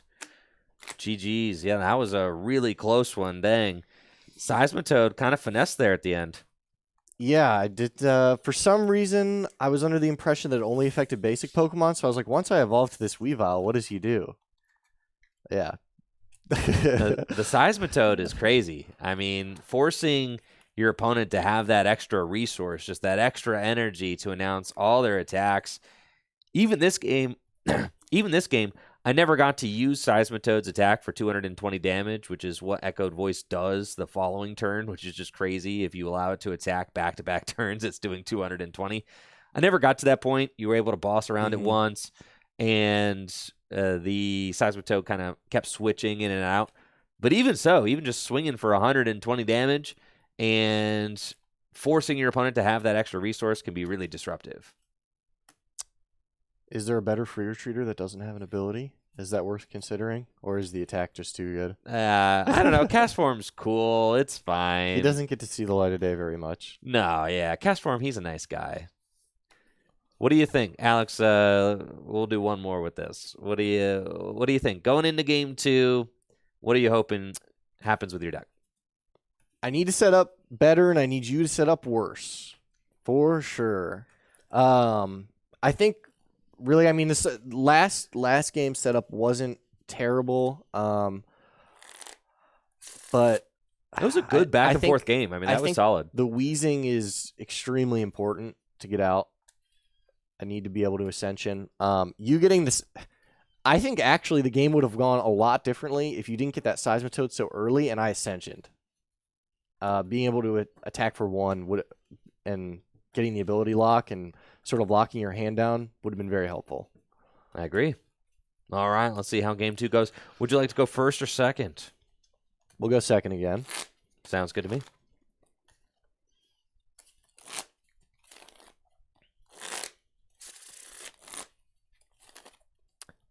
I'm very pleased with the fact that this deck worked.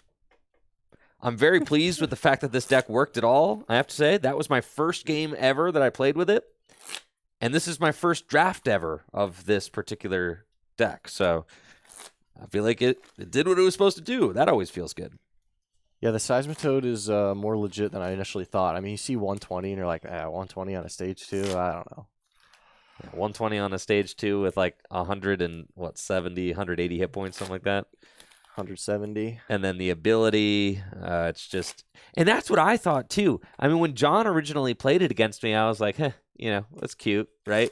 Yeah. And then I got destroyed by it. Because the other problem is, like, bossing around it to attack is fine, but you can only do it so many times. Eventually, you have to deal with the Seismitoad. You're just delaying the inevitable. Yes. It will keep rolling. If it doesn't switch, it's doing 220 every single turn. Right? Which clears almost everything.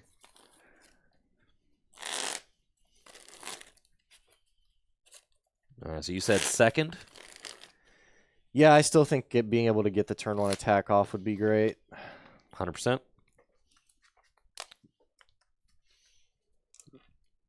All right.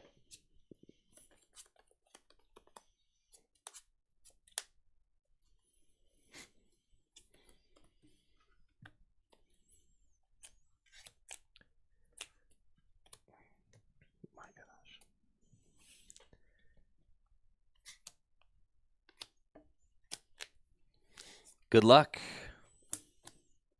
The Ghost Lord again. Draw. Got a real solid looking opening hand with Quick Ball, Palafin, and Ball Guy for next turn. I've got Sobble in the active spot, so long as it doesn't get knocked out, I should be able to Ball Guy for an out to Drizzile and maybe get moving from there. I also like potentially powering up this Palafin really quickly. That seems good.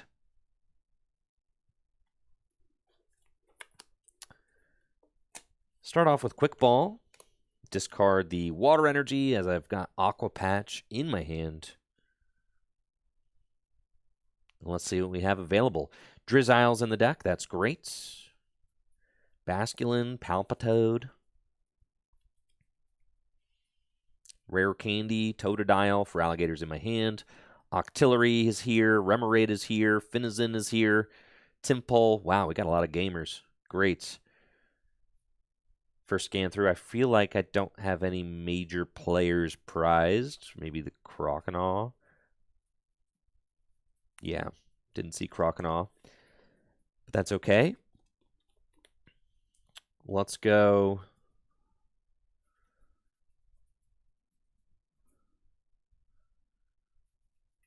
We could just aggress really quickly with this Palafin, which just seems so enticing.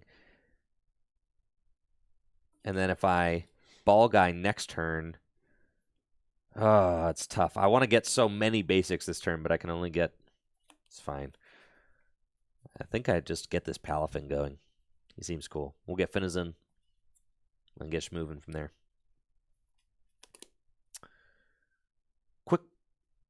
I'll Quick Ball for Finizen and play it to my bench.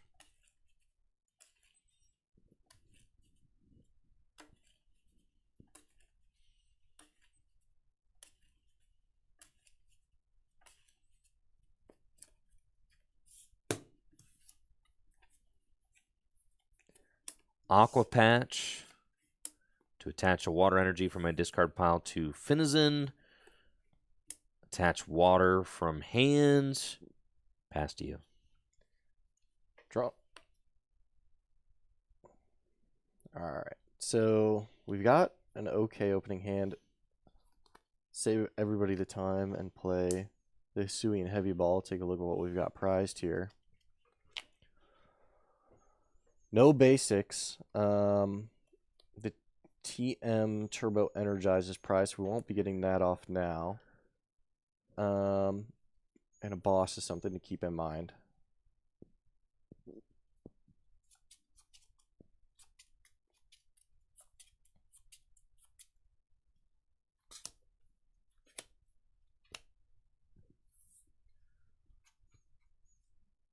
Nest Ball.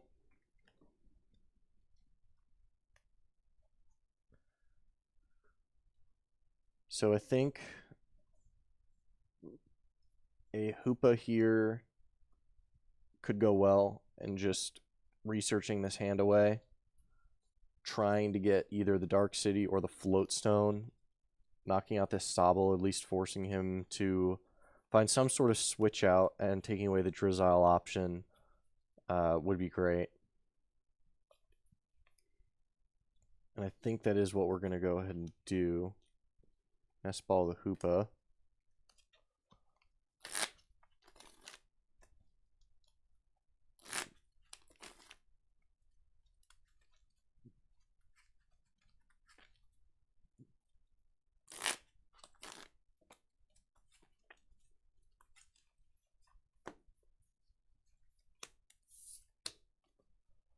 Play Trainer's Mail.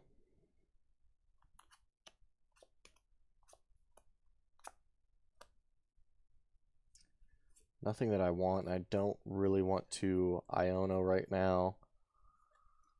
Andrew having a small hand, I don't want to give him more cards. And we're planning on researching, so we'll go ahead and fail that.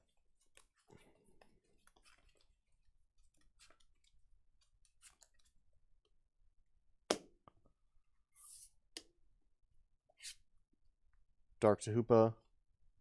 Research away Clara and Letter.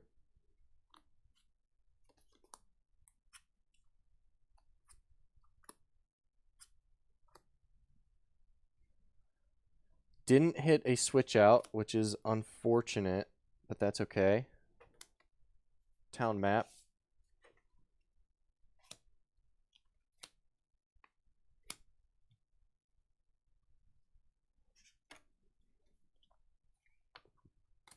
We at least got all the basics that we could pretty much want. Purloin. Sableye. I could quick ball here. I actually think quick balling to start getting the Spiritomb building Spite up would be nice. Last game, it wasn't really something that I went for, but I could see it working out well. And with the Versus Seeker for next turn, I'm kind of keen to get rid of this tag call. Quick ball.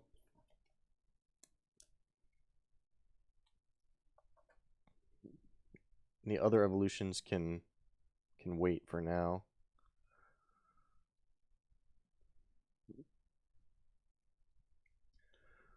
Or we just grab the Coughing and say, if you knock this Guzzlord out, we go into Coughing, poison you, and lock down your abilities. I think that's actually a way better play. Grab the Coughing.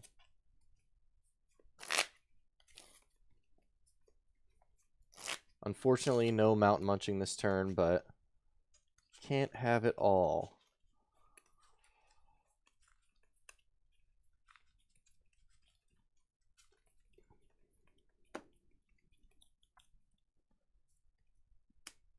Bench Coughing. Excavate. It's a Rescue Stretcher. I'm fine to discard that, but it's something we'll need to keep in mind with Clara down, and we're pretty much going to be limited to Super Rod. Pass to you. Drop. Nice top deck of Octillery. It's going to be Ball Guy for me this turn, so let's do that. It's time to get some balls. We want to start setting up our guys. The Seismitoad was very effective last game, so may try to go for that again. Nest Ball is good. Level Ball can get Drizzile, allow me to actually attack this turn and knock out the Guzzlord. I think that seems like a fine plan. So we're going to Level Ball for Drizzile. We're going to Nest Ball for another basic to help set up. We definitely want the Remoraid, as I just top decked the Octillery, to allow me to draw some cards. And I think probably want Dive Ball over Ultra Ball just because my hand is not, I'm not like super trying to Ultra Ball out of that hand. So with Ball Guy, I'll get Dive Ball, Nest Ball, and Level Ball.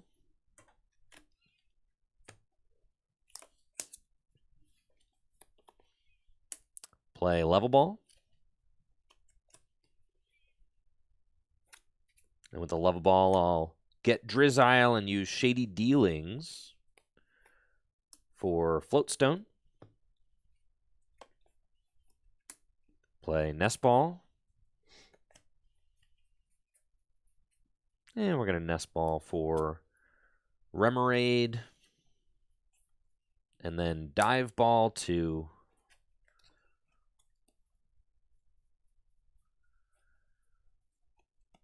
I guess I'm thinking what's going to be like the best bet to deal with your next threats.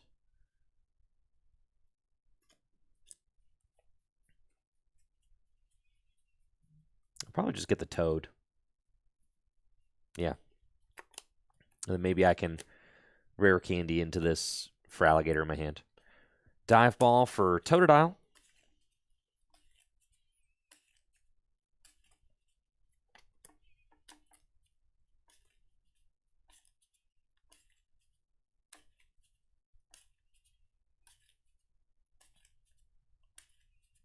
Make sure the Rare Candy is not prized. No, we got it. Cool.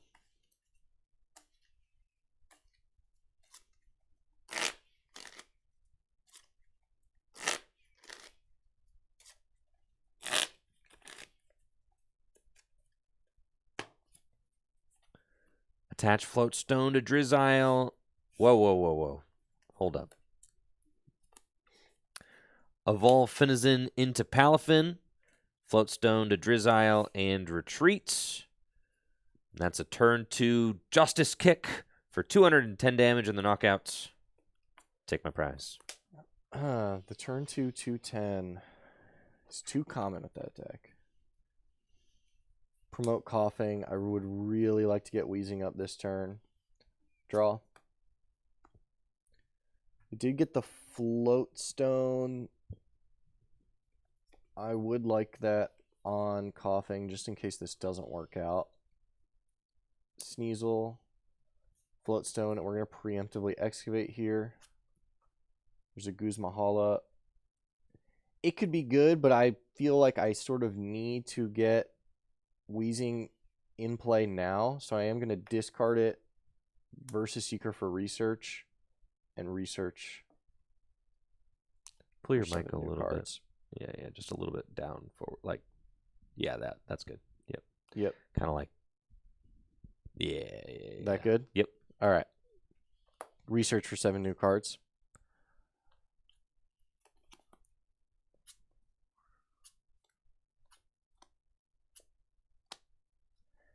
And we hit it, which is great. Evolve to Wheezing. Be able to slow him down, hopefully a little bit. If we can survive a turn with no 2 10s coming our way, that would be great. Attach. And hold. Where's my thing? All right, very good. All right, play ball. Part of me wants to play the Artisan. Part of me doesn't. I have no interest in him getting a Tim pole off of it. So nothing I need is dire enough to play it. So I'm just going to Severe Poison you. All right, poison, and I'm taking 4 damage counters between turns. And because of Wheezing's neutralizing gas ability, none of my abilities work, which is tough because I was planning on using Octillery to draw cards. Draw. Yikes. Evolve Remoraid into Octillery. Totodile into Croconaw. And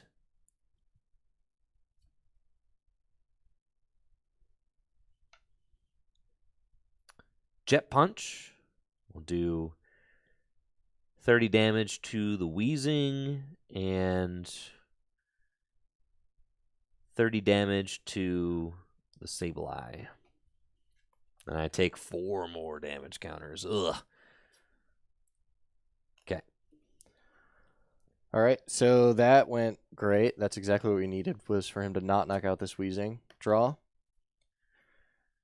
And really what my thoughts here is that I know that he Aqua Patched earlier, so knocking this Palafin out now would make it somewhat difficult for him to recover without a Raihan. In that case, though, he would just be knocking out a Hoopa, and we could kind of just divert back to plan A of throwing Wheezing in the active, so we're probably just going to retreat into Hoopa. And I'm going to attach an energy to Sneasel.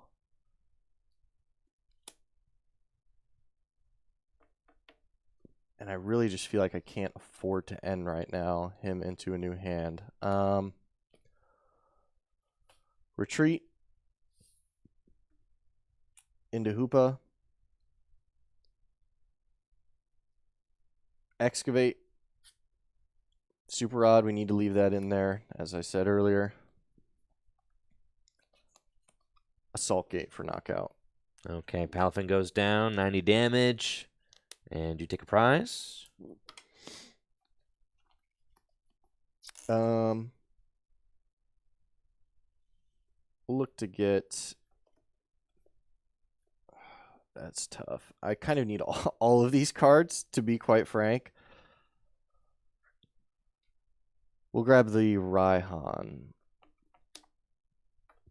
Promote Drizzile with the Float Stone and draw. Yeah, I mean, this is pretty solid. I've got Evolution Incense.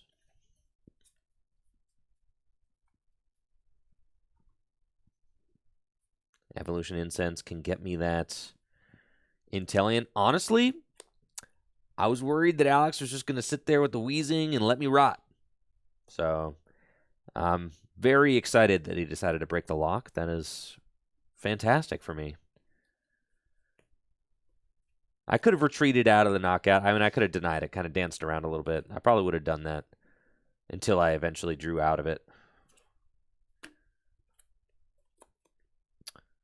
With Evolution Incense, I'll get Intellion. And how many cards are in your hand? 6. That's a lot. All right. Evolve Drizzile into Intellion and use Shady Dealings.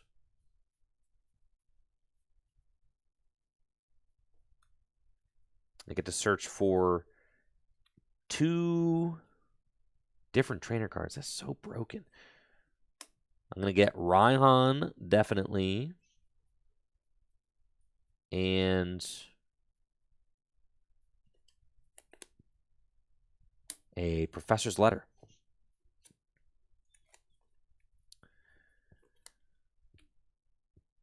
As much as I like Croconaws' ability, I probably just want to get this thing evolved up so that it doesn't easily get picked off. I'll evolve Croconaw into Feraligatr and use Professor's Letter. Search for Water Energy. I'm going back in. Attach Water Energy to Intellion, and then Raihan, an energy to Intellion. And I get to search my deck for whatever card I want, put it into my hand. Gonna get Brooklet Hill.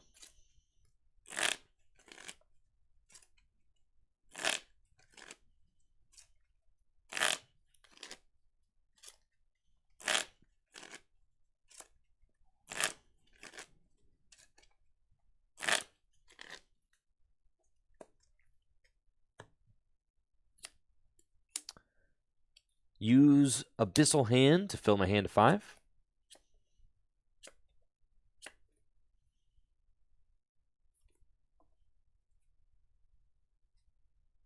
Let's Brooklet Hill to search out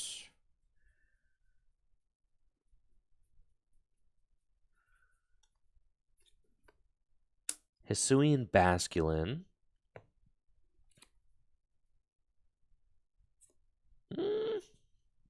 You've got quite a few cards in hand there.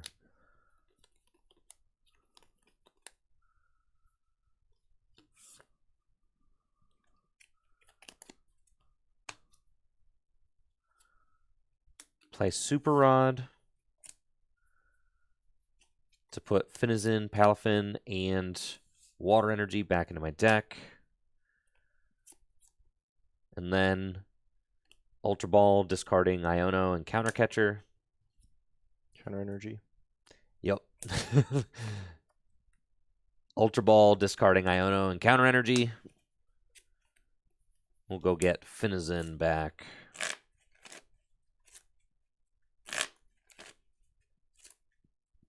I really like the synergy between Intellion's Aqua Bullet and Palafin's Jet Punch too. You can really math some things out. Like here, I'm going to hit the Sableye for 20 more damage with Aqua Bullet, and then it's just a Jet Punch away from being KO'd on the bench for an extra prize later on down the road. So I really, really like that.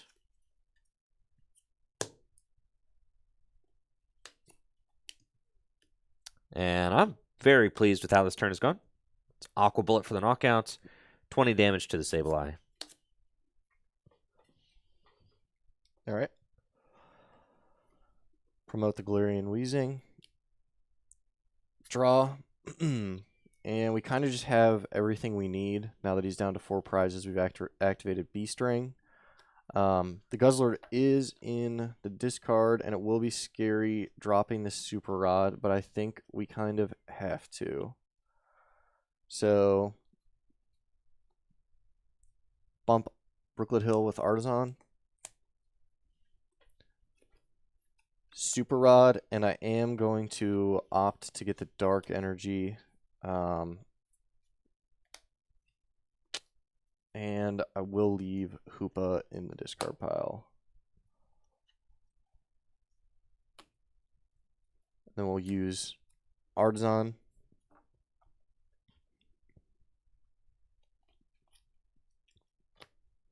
Get the Guzzlord.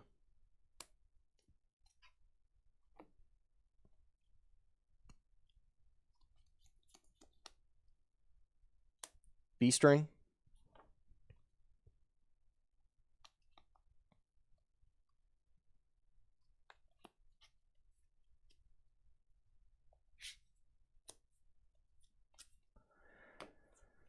And then here we'll play Teammates. Get the Weavile online with a Muscle Band to be able to knock out this Inteleon.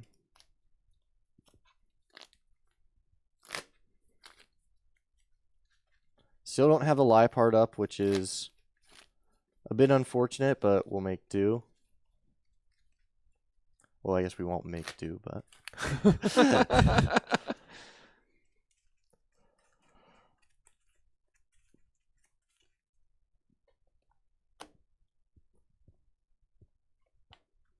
We do still have the attachment for turn.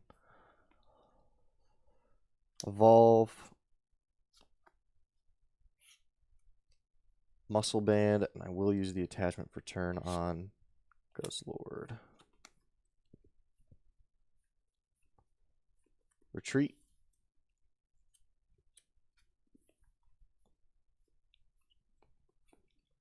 Evil Admonition for 170 damage. Yep, Inteleon goes down. Dang. That is tough. I was thinking that maybe Inteleon could survive that turn.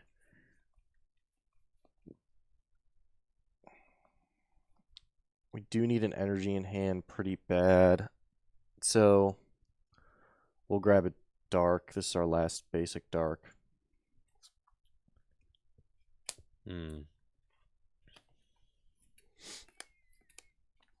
This is a tough choice. I have to decide, do I want to go maybe Finizen, evolve into Palafin, Jet Punch? If I do that, I mean, there's only 2 Pokemon with abilities. Weavile's only doing 120. It's not a knockout. Basculegion could take the knockout on Weavile, but then you just open up Guzzlord. Basculegion gets KO'd by Guzzlord, and then we're in a pretty compromising position. So I think I want Finizen here. Draw. Use Artisan.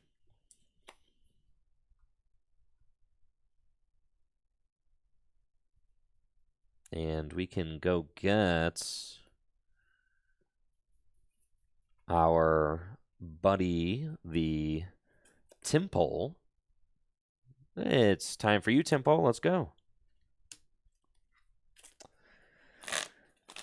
Top deck to Water Energy, so I do have the guaranteed attack. I think I was planning on using Research this turn, but Irida is looking like a more promising option since the only piece I needed was the Water Energy. Irida can guarantee the Palafin. I'll probably go with that.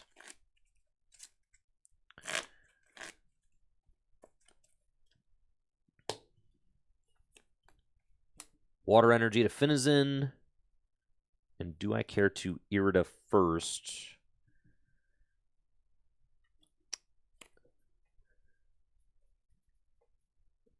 Irida could get me the Palafin and maybe like Versus Seeker. You know, and I could like Raihan again if I need to, which could be really good. I think I'll do that. Play Irida.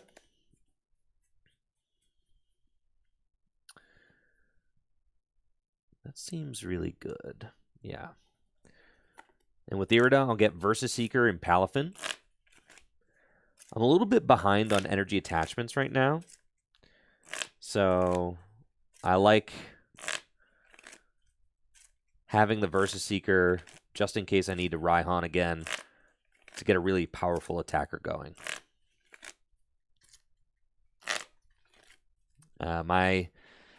I did have EXP share in this deck originally. It was like the 62nd card. It's certainly a consideration.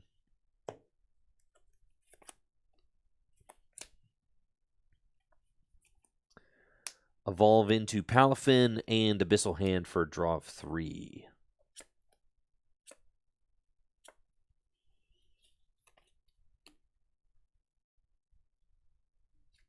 We'll use Jet Punch for 30 damage to the Weavile, and I'll...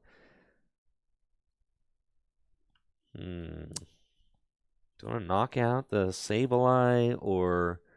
Yeah, at this point, I think we'll just keep trading. Yep, knock out the Sableye, take a prize.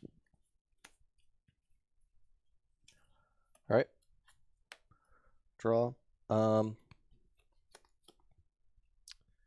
Yeah, I think at this point, with an N in hand, we're probably just going to try to slow him down with Wheezing, get that in Guzz range, and force him to come up with something. It would at least force him to get a switch out off of a few random cards. So, bench Zorua, Artisan. In the meantime, try to set up a backup attacker in case everything goes painfully wrong in Spiritomb.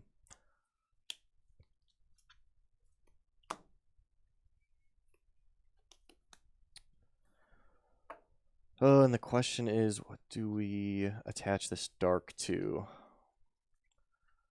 We've already got 5 on board. This is the final basic dark. We would need a the hiding dark that's in the deck.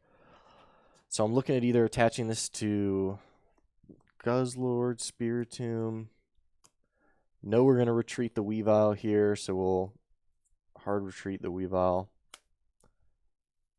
into Wheezing. And I think just putting it on the Weavile is actually fine here, in case we need to default to attacking with him. Building Spite. N.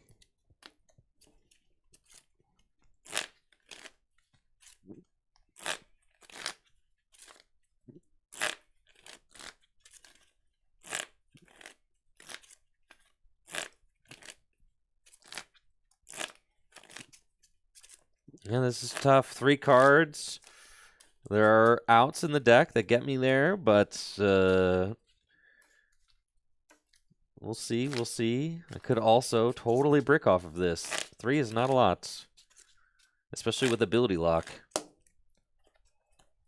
I'll get 4. Not too much better, but it's something. We did get the U-turn board that we can at least drop on Purloin. Still no Lipard. Could really use that right now. Bump the Artisan with Dark City. God. Severe Poison. And Palafin's poisoned again. Palafin just keeps getting poisoned. And it takes 4 damage counters between turns. We'll draw. I actually did find a play off of this, so that is very good for us. But what do we want to go for? If we could knock out the Guzzlord this turn, that would be crazy. So I think I have to go for it. We'll play Buddy Buddy Poffin. The Buddy Buddy Poffin will get us our free retreater. The Cast Form. Just go straight to the bench.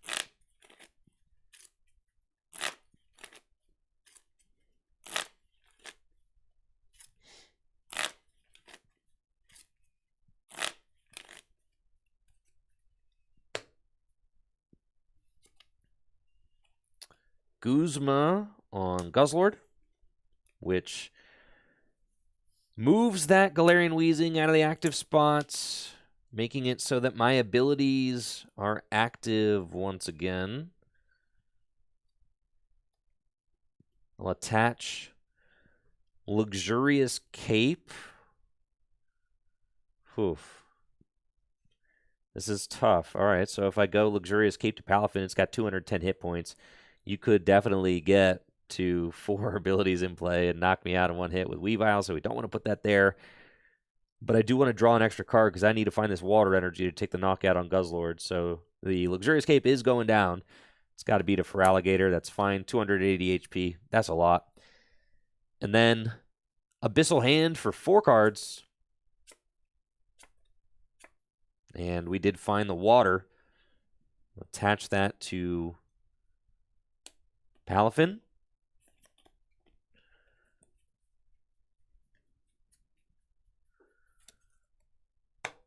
Retreats into Palafin. That is about as good of an outcome as I could possibly hope for there, I think. Justice Kick for 210 damage in the knockouts. Yeah, that's pretty detrimentally bad. Throw up the Galarian Wheezing and draw.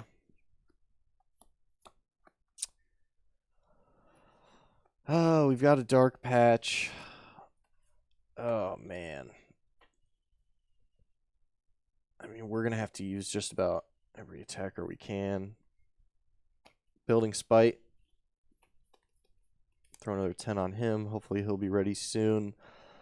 My thought process here is that I would love to knock out the Palafin with something that's not the Weavile.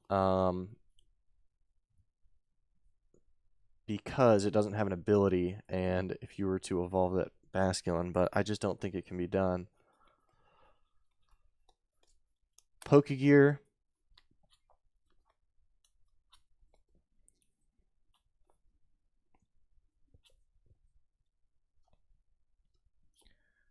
So we did get the Raihan, so it could be done by attacking with the Zoroark with a Dark Patch in hand, or even just grabbing a twin with the Raihan. Actually, wouldn't be able to do that. I have to get the Zoroark with the Raihan. And I think that is kind of my best bet here. So we'll go ahead and grab the Raihan.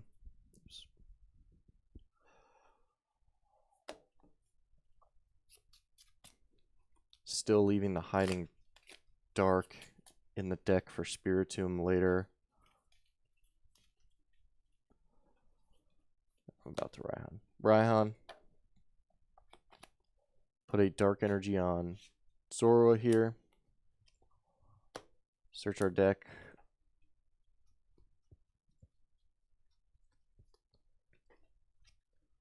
For Zoroark.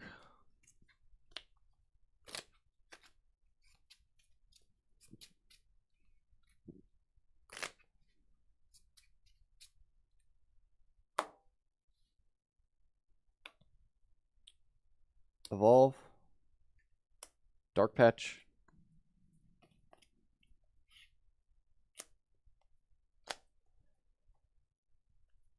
Stand-in.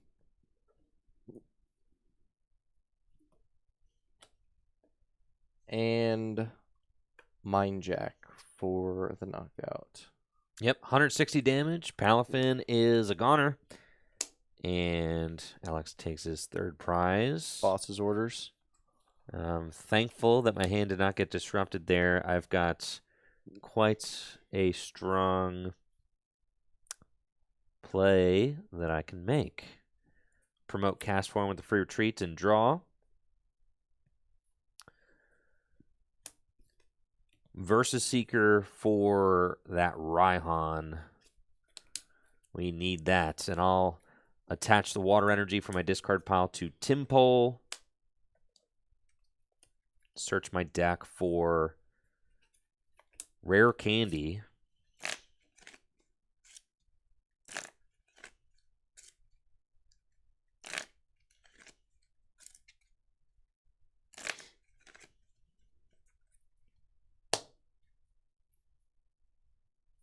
And use Rare Candy to evolve my Timpole into Seismitoad. Attach Splash Energy to Seismitoad. And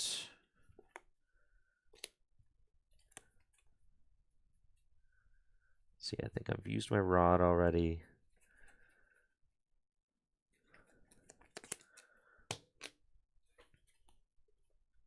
Play Rescue Stretcher to shuffle back in Sobble, Drizzile, and Inteleon to the deck.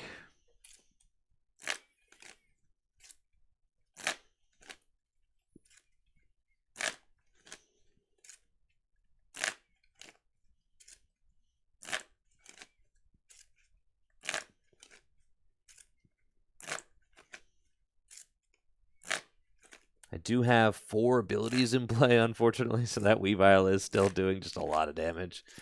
But it's part of the deal when you're just playing the water deck.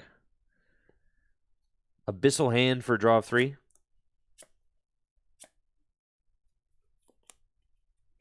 Pot Helmet to the Seismitoad, which doesn't make a difference for the Weavile, unfortunately. Ugh, that is all we've got. So I can retreat and Echoed Voice for 120 damage and the knockouts. Okay. He's really just got it all, huh? Wheezing. Let's see. All right. Draw. So we have to get another energy on this Weavile to be able to knock out Seismitoad. And unfortunately, the best supporter in our hand to do that is Iono. I did not think he was going to respond, or else I would have grabbed the double Colorless. So, yeah, here we go. Iono.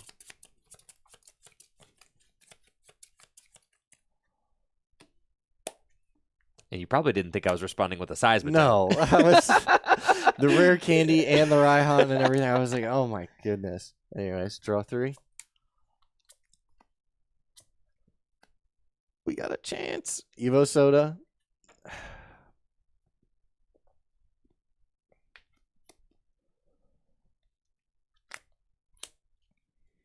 Finally, the Liepard makes its way out on potentially the final turn. The Seismitoad's kind of nuts, man. The Seismitoad's crazy. How is he so good?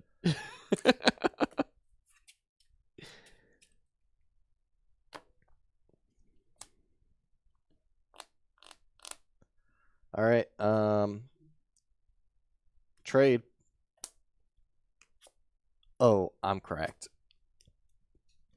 So we did find an energy, so we'll buy ourselves some time. Retreat.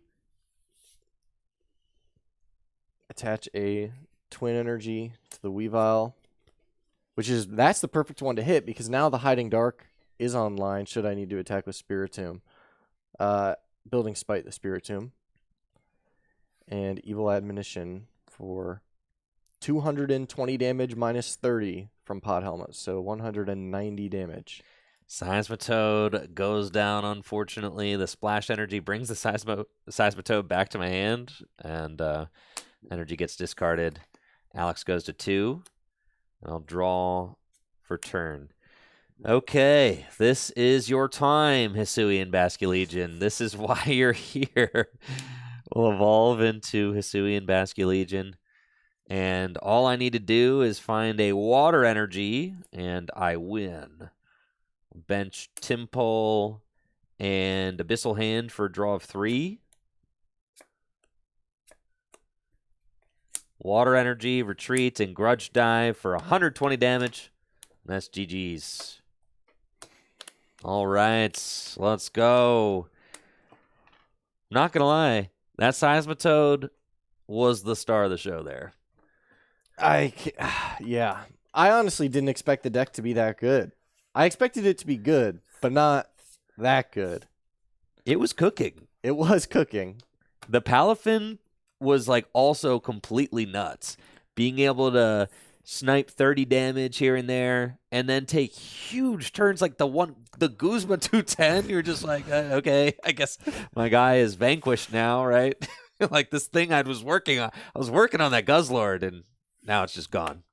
I anticipated the lack of Excel and all the good attacks costing 2. I anticipated that being a bigger deal than I think it was. You're able to use Raihan twice, which just got you there. You didn't even have to use the counter energy, which I do think the counter energy is good, even though you were hating on the counter energy. I didn't originally have counter energy in the deck. I didn't use it once in either of those games. But Alex was like, you got to play the counter. I mean, and I think it makes sense. It can get you that kind of instant punch if you're a little behind. So I do like that. Yeah. But it didn't go great, that series. In a deck that I think is very good. Oh, yeah. So I definitely consider Dark to be one of the top decks in Gym Leader Challenge. So it was really promising to see the Palafin, Seismitoad, Feraligatr deck really hold its own. Unfortunately, I didn't get any attacks in with Feraligatr, but Darkness doesn't have the biggest Pokemon in Gym Leader Challenge, so having to do 280 damage never really mattered. It was always better to go with like Inteleon or Seismitoad against your deck. Yeah, I mean, the only thing that doesn't die to the Seismitoad is what? The Guzzlord? Yeah. So Palafin can handle that. Yeah. So you don't really need the Feraligatr very often. That would say the only time I was kind of scared of the Feraligatr was actually when you attacked with the Inteleon. Because what I was worried about was that the Feraligatr, I wouldn't be able to return knock it out. If you had chosen to knock it out with the Feraligatr, it would have 180 hit points. So even with the Muscle Band, I was only doing 170. But you wanted to set up the Sableye for a Jet Punch knockout, so you attacked with the Inteleon. So I was at least able to return knock you out. Yeah. No, that was cool. I mean, those are some good games too. A lot of back and forth. I definitely was pleased with the outcome of those. What next? Got to take a quick break. Yeah, the quickest break. Okay. All right. Yeah.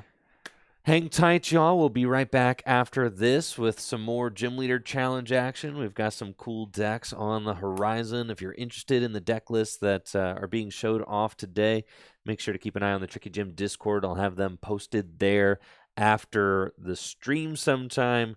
I've got a metal deck I really want to show off, fire, fighting. I mean, we've got some cool stuff on the way.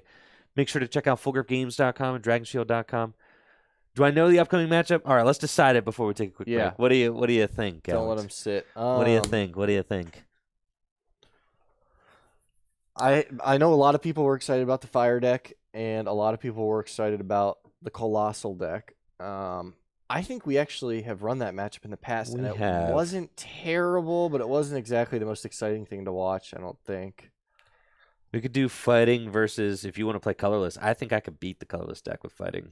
I mean, granted, is so weakness. do I. Well, you've got Lugia. Lugia resists, dude. Yeah, Lugia does resist. Do one matchup where someone actually has type advantage. The colorless fighting matchup I think is fun. Yeah, Lugia is that's at least a little bit more interesting where it comes into where the type advantage comes into play, because you have some that are weak to fighting and you have the Lugia. So I agree. Yeah, let's do that. And then we'll go from there. So we'll do fighting versus colorless. Yeah. Sound good? Cool. Either that or fighting versus metal. Or fighting versus grass.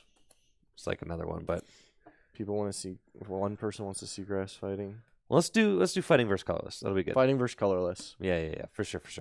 Yes, and I'm going to be playing fighting. Alex play colorless. All right. We'll be right back after this. Thank you all so much for being here.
We are back. Thank you so much for the patience. Ready for another round of Gym Leader Challenge action. We have got the Fighting Coalossal deck, which I'm really thrilled about. I think this deck has got some real potential. And Alex has got the Snorlax Colorless Turbo Energize Special, which many players and many people consider to be one of the best decks in Gym Leader Challenge format. So I think that this should be an interesting matchup. I do have the type advantage in some ways. And I say in some ways because I do hit a lot of that deck for weakness. But the colorless deck does have access to Lugia from Celebrations, which has a -30 resistance to fighting. So get your money. It's like way out here, Alex. Yeah, you really got to bring it in a little bit. Yeah. There you go. That's great. Yeah, that's good. Yeah. It was flying away from you there. It does that. What do you want me to do? Yeah. So we're gonna get this matchup going and see how it turns out. Fighting is a deck that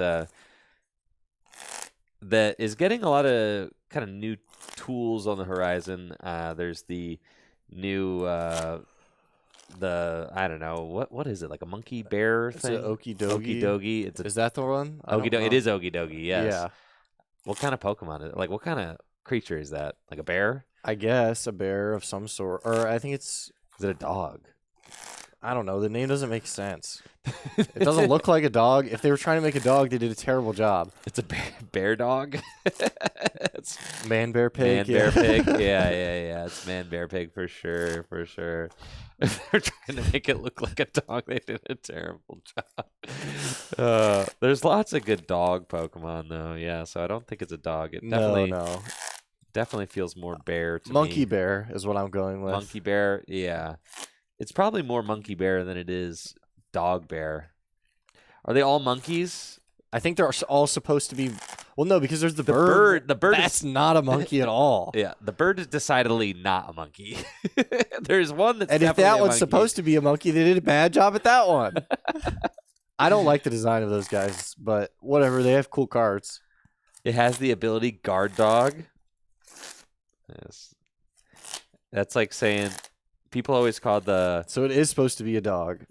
Bird, dog, monkey. Pure monkey, monkey dog, monkey bird. They're bird, dog, and monkey. The name says doggy. Yeah, it's a dog on a chain. Huh.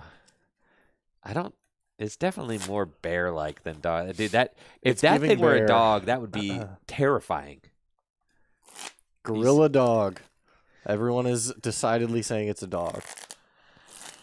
It's a dog. Well, that's like, the legendary beasts. For years, people called them the legendary dogs. Yeah. And those are just not even remotely dog-like. Entei is like a lion, and Raikou is a saber-toothed lion, or a saber-toothed tiger, and Suicune is like a leopard. And yet people call them the legendary dogs for the longest. They're definitely more like cats. Yeah, my neighbors got they do have Great Danes, so I'm very familiar with gigantic dogs. Are you splitting sleeves over there? Yeah, you are, bro. All right, let's get you. You're not gonna be able to handle those, I can tell. Can you handle those? You think you can handle them without splitting them? Yeah. All right, cool. Just replace the one. There's a box of truth right behind you. Oh no. It's fine. We can fix it. We can fix it. Just go. There you go. Empty? All right, so let's see. Scoot back in.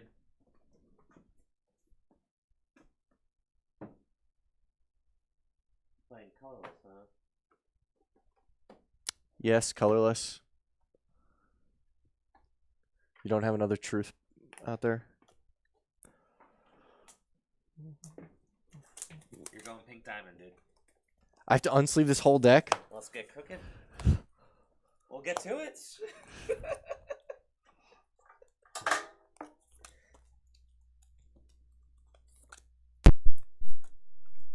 Yes, we're going, looks like we're going pink diamond. Don't you know how to hold a flashlight? People are calling you went dad mode in chat. Oh, yeah. Well, I know, there's some people who, I think they're just some people are just like really hard on the way they shuffle, and then like they just split the duels just constantly.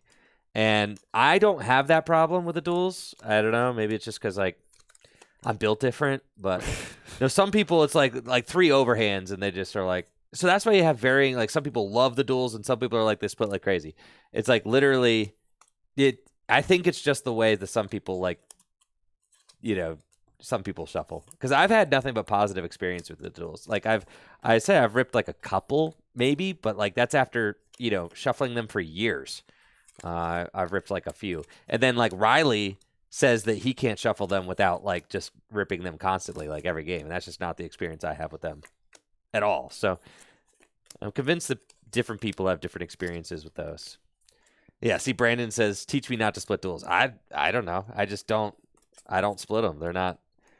Yeah, I don't have the issue with it. But honestly, and the mats just are like, I think the best sleeve that Dragon Shield produces, and probably that anybody produces. Honestly, yeah. They're just like they're invincible. I don't think I've ever split a mat, like ever. Not like that. No, like it has to be like excessive wear and tear. Multiple tournaments. Right. They definitely outlast like. They last longer than I would ever want to like keep a sleeve on a deck. Like the thing that makes the mats wear out is just like grossness. Grossness from your skin oils and stuff like that. Now the question is, can I shuffle this deck without the cards going everywhere? The non-glare mats are like my favorite tournament sleeve that Dragon Shield makes, 100%. The non-glare mats just feel really light and crisp, and I love the way that they look. But I'll play in the Dragon Shield mats any day of the week as well. I'll play in duels too. I got no problem with the duels. I think the duels look really slick. I've had the same pair of power duels on my Dragon GLC deck for weeks now, and I'm like and they're wearing perfectly. Like if that Dragon GLC deck looks so good in the power duels. They're like this like kind of metallic looking green. It just looks so slick, and I've just really been enjoying those on it. But everybody has different tastes for sleeves.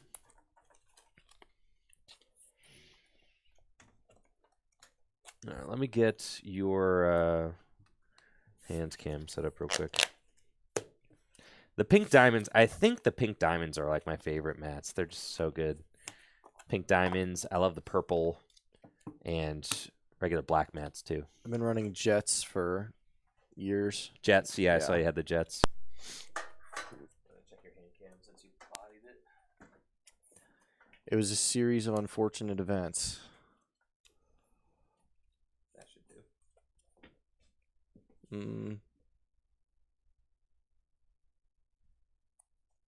Yeah, that's cool.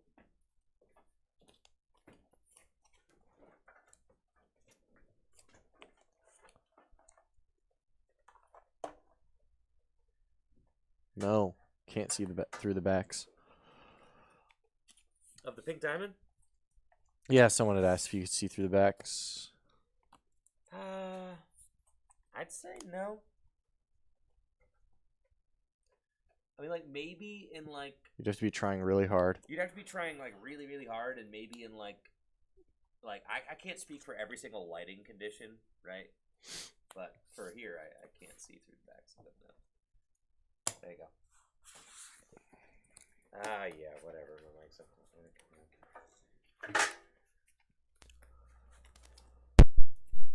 I'm back. Thanks, y'all. All right, let's get into it. Yeah, I would have just replaced the one sleeve, but we don't even have I don't have a box of truths here. Yeah, now these feel good. These are real sleeves. I know some people are partial to the mats. I know Talarian from Talarian Community College. I mean, he maintains that the Dragon Shield mats are the best sleeves on the market. I mean, I agree. I think they're just the best sleeves, period. They definitely are the most durable and shuffle the best and split the least and come in like the most amount of cool colors. So I'll let you call it this time.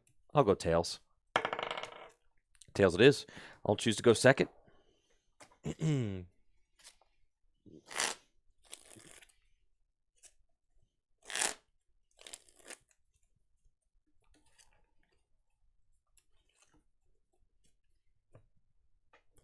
All right.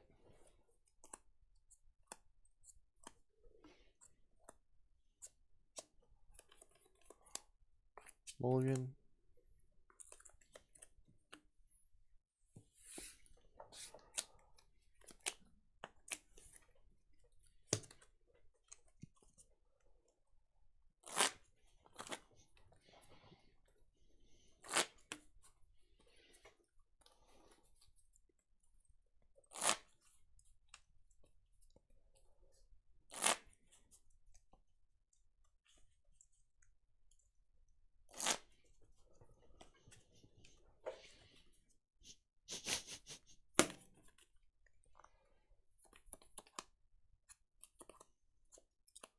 Mulligan number 2.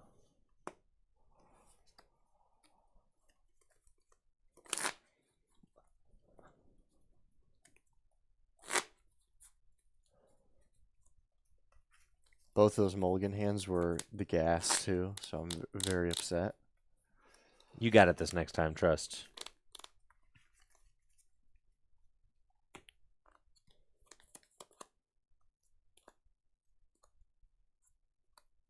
Okay. We did get one. I'm going first. Now we got plenty of basics. I'll start him. I'll take my 2 mulligan. God. Good luck. Good luck. Good luck. You're up first. Draw. Hisuian Heavy Ball. Take a look at what's in the prizes here.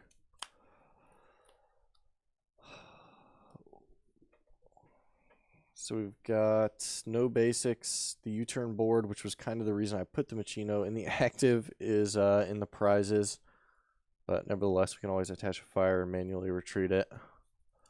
And the Guzmahala is in there. Not great prizing for setting up, but if we do get set up, I don't actually think it's detrimental to the game plan.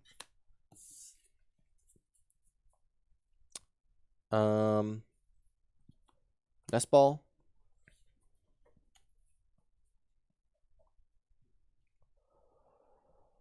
So the question here is, without an energy in hand, what do we grab here?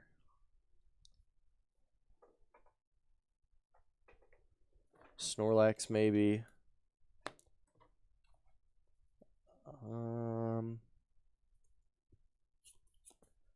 Feel like we're gonna have to get an attacker online at some point. Snorlax might just be the answer. So we'll get Snorlax.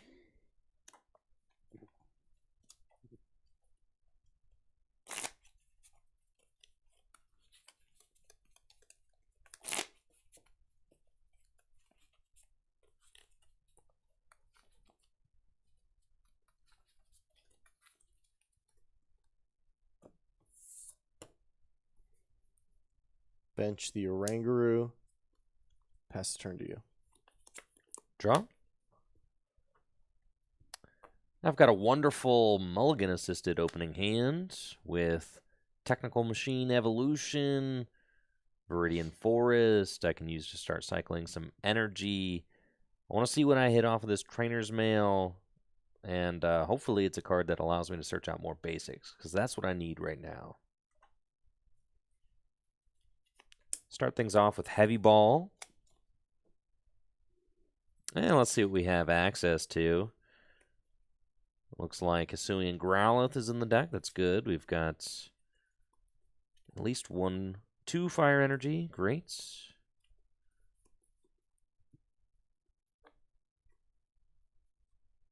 And I don't have any basics I can search out in Heavy Ball, but it does thin my deck a little bit, which is nice before I play this Trainer's Mail.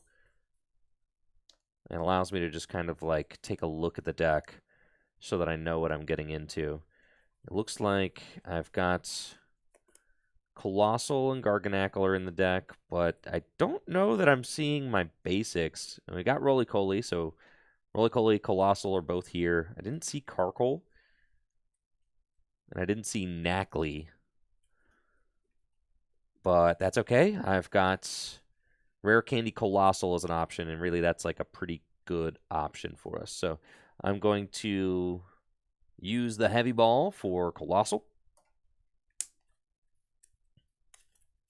Yeah, the only other basic in my deck that I think I could search with Heavy Ball is the Regirock, unless Knackley's got a retreat cost of 3, and I don't remember. So Trainer's Mail has seen the case. Yeah, you guys want to see my much loved golden Trainer's Mail?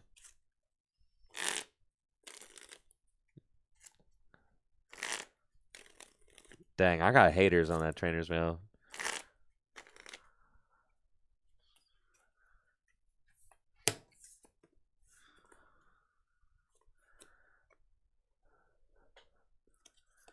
That's my many regional championships. I've played this. I have played this Trainer's Mail. It was mint condition when I got it. Yeah. Is that Gold Verse Seeker that I bought used to be yours? That damaged one also has seen a lot. All right.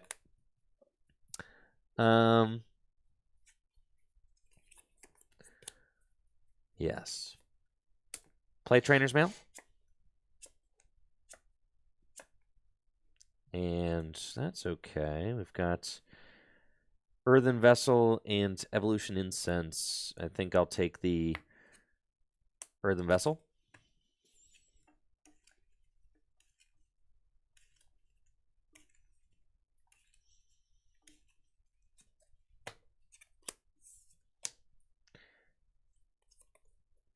Play Earthen Vessel and discard Fighting Energy, and I'll get a Fire Energy and Fighting Energy from my deck.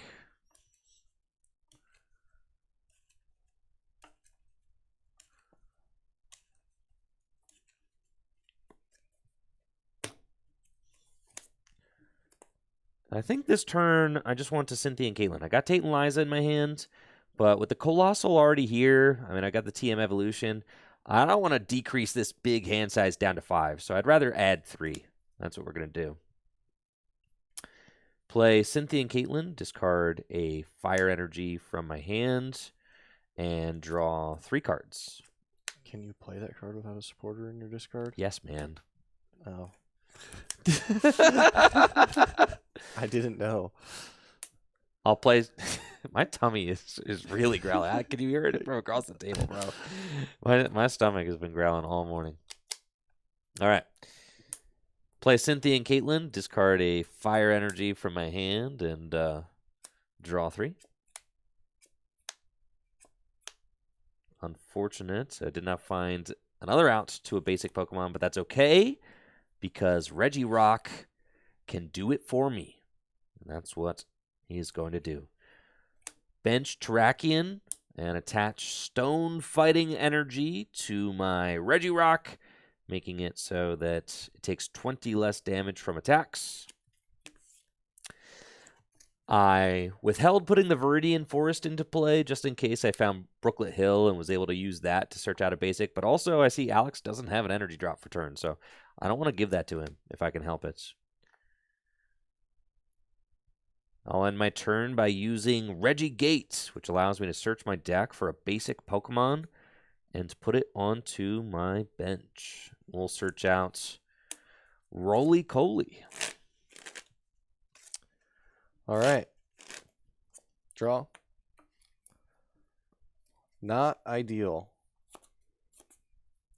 We have the Oranguru option, but we'd have to play a bunch of cards I do not want to play. See where this Trainer's Mail takes us.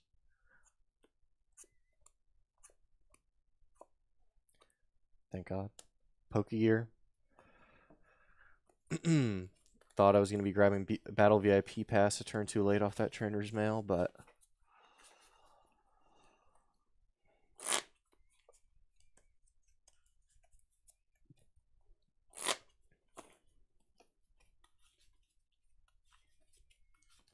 All right.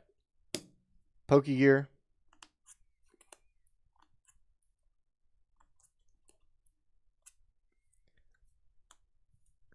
Let's go. The last one. Thank you. Oh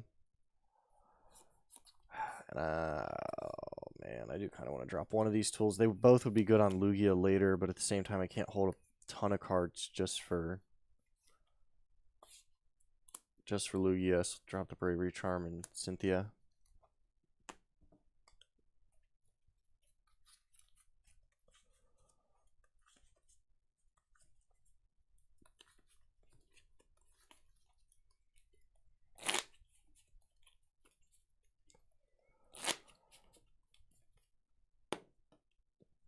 Six new cards. Okay.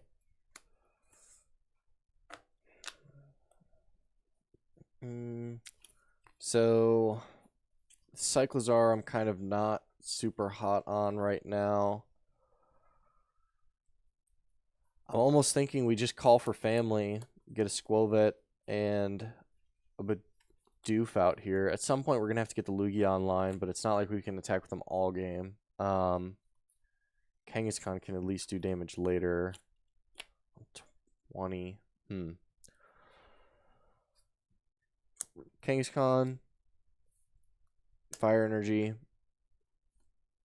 call for family.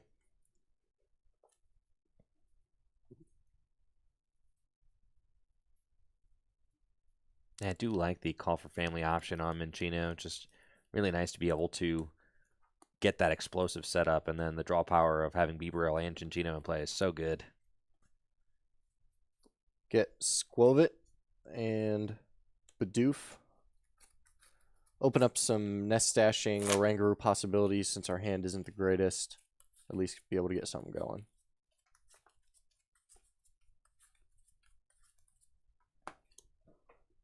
Cool. Draw. I've got a nice big hand with Coalossal in it. I just need to find a rare candy, and I can start launching attacks. So we're hoping that maybe this Pokegear can find us an Arvin or Karina or something like that that helps me to search out rare candy. That would be great. I can thin the deck first with Viridian. That seems okay. I guess it does get one more kind of card thinned out of the deck before the gear. But I would rather find like a Brooklet or something, so I think I'll hold off on that. Play Pokegear.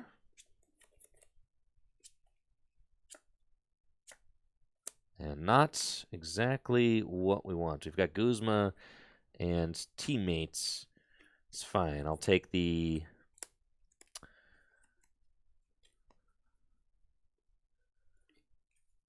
teammates and hold on to that. And then I do have Versus Seeker, so I can just Cynthia and Caitlin again, which is probably what we're going to do. And it's possible that I could find the rare candy off of those 3 cards.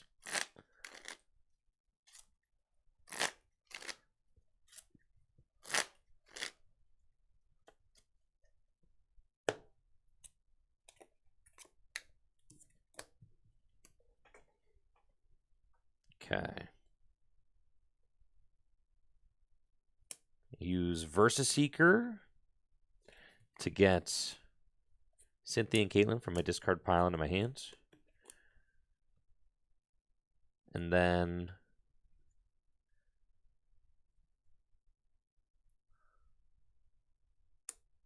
put Viridian into play. I want to get value off the Cynthia and Caitlin, all right? Put Viridian into play, and I'll discard Lysander with Viridian Forest to get a Fire Energy.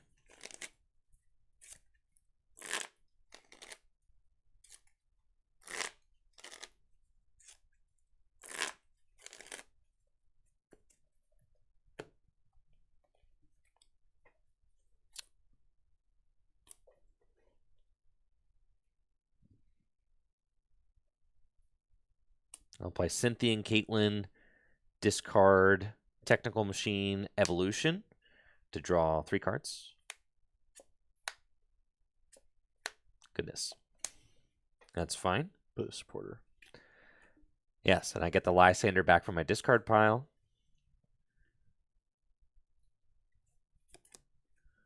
Attach Fire Energy to Mr. Rock. And use Regigate again. Let's search our deck for a basic Pokemon. I think we want Sudowoodo. It's going to be our Pokemon of choice. Good card. Draw.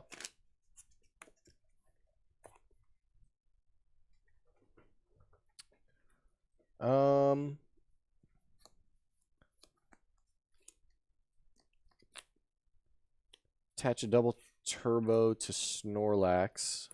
Need to be able to attack at some point.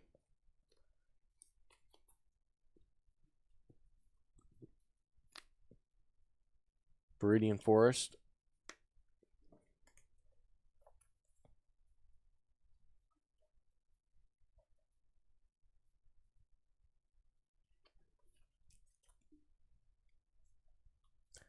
We have no fire energies in deck. That is fine.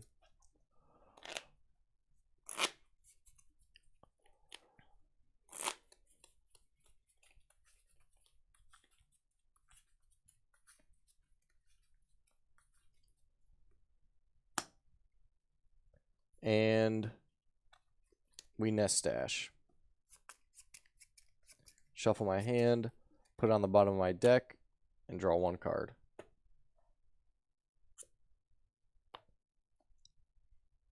Instruct, drop to 3.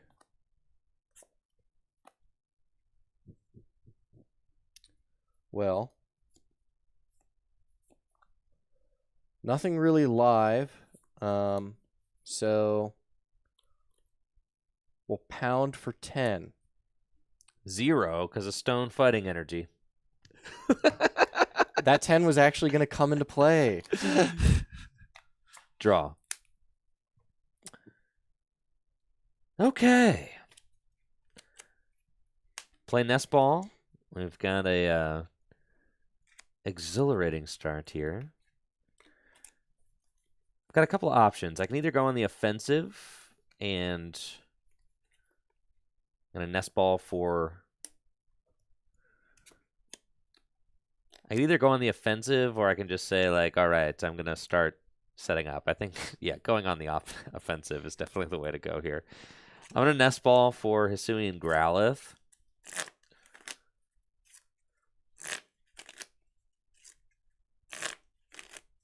Kind of just force you to do something.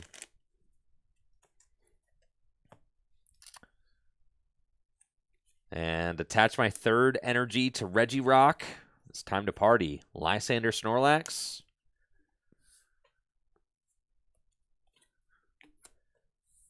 And Giga Impact for 140 damage times 2 with weakness. That's 280 damage for the knockouts. Yeah. Not great.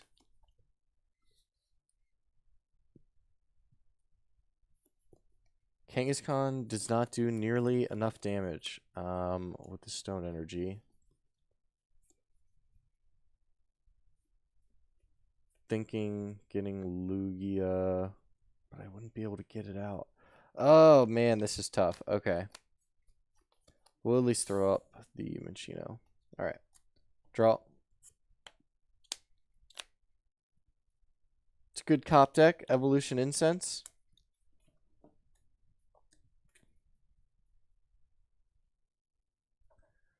See, so ideally here, I'd be able to get Lugia into play. Grab the V-roll with the Evolution Incense. Ideally, I'd be able to get Lugia into play.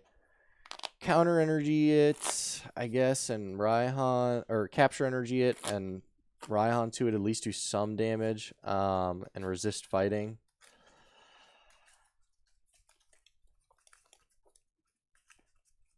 Kangaskhan wouldn't be the worst, at least get a switch out. But I really need to disrupt his hand because he drew 6 cards unanswered.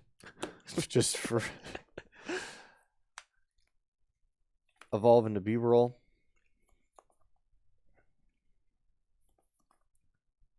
Kind of like these cards. I only get to draw till 5. We could pitch these for sure. No, it's going to be a 2-shot anyways. Capture onto Kangaskhan.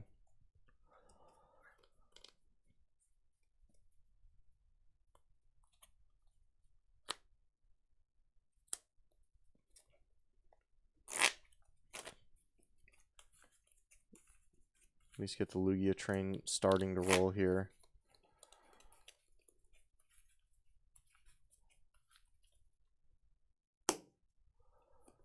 And Industrious Incisors for 3.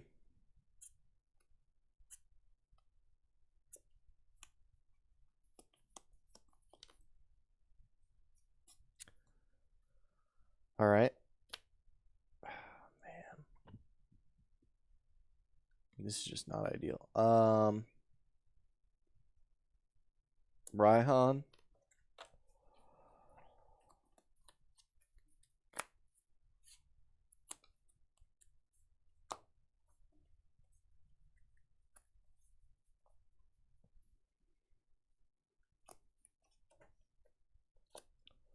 Get Chinchino.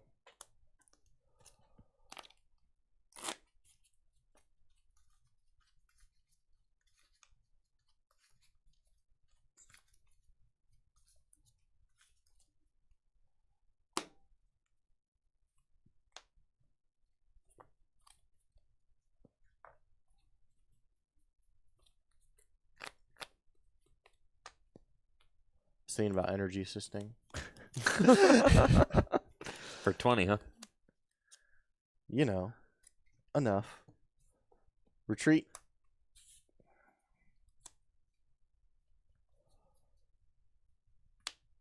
Chino.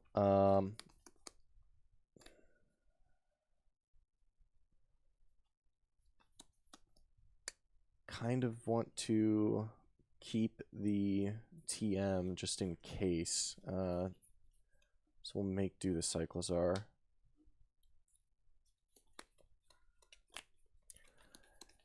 And I'll rally back for 100 damage. Yep.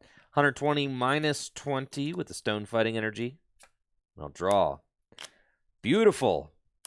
Green's Exploration. This is exactly what we wanted.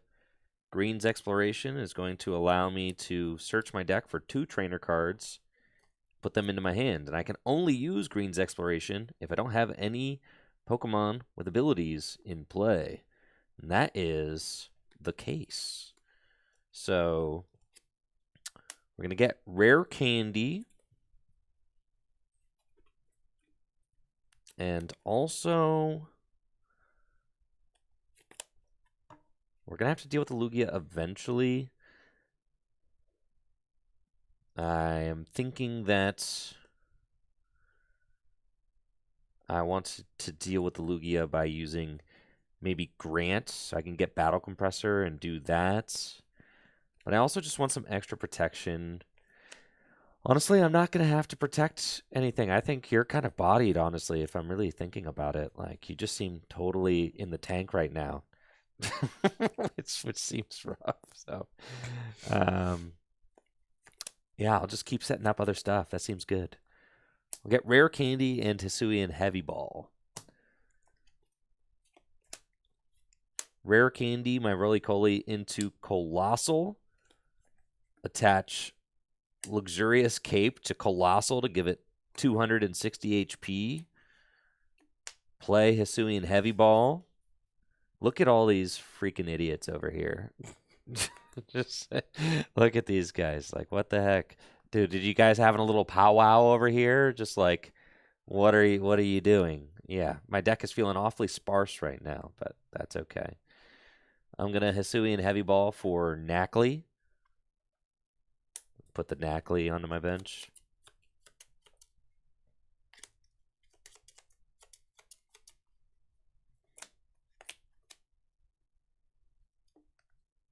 then attach Fighting Energy to Terrakion and retreat Regirock into Terrakion.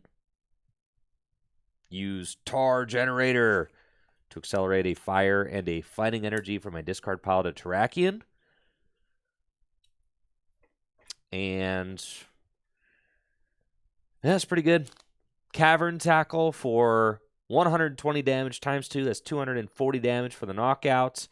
And during your next turn, I prevent all damage from attacks done to this Terrakion. Wow.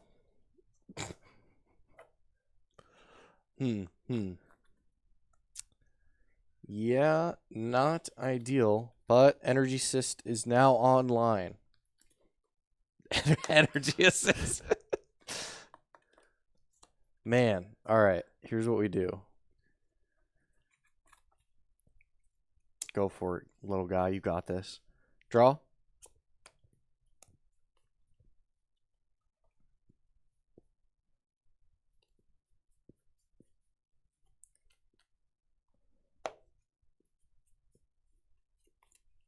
Viridian.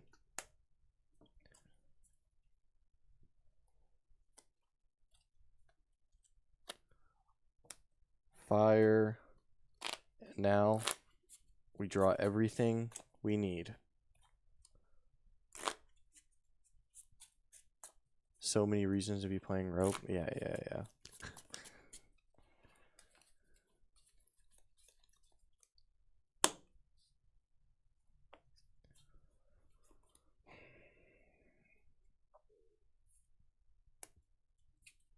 We Nest Stash. Draw one card.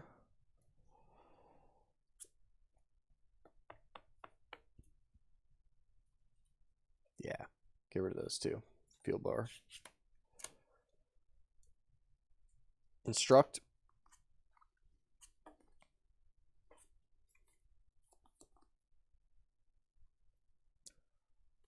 Well, that's about as bad as it gets. Man.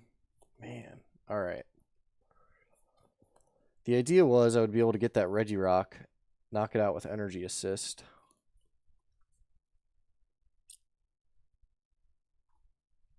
Incisors.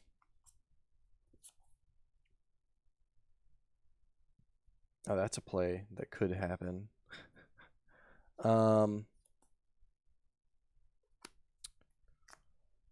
Make do.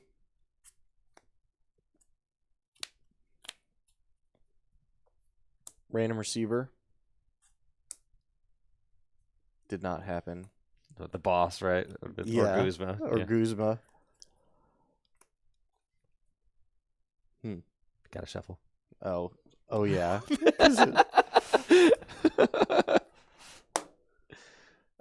And I mean, and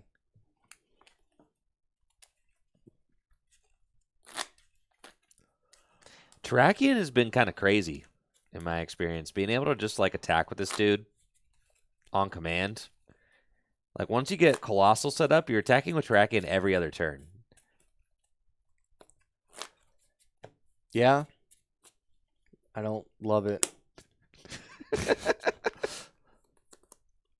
There's the Guzma. He does exist. All right. Here's what I'm thinking. We revive.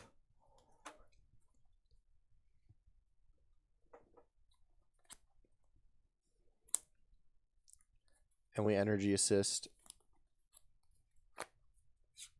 For 0 damage.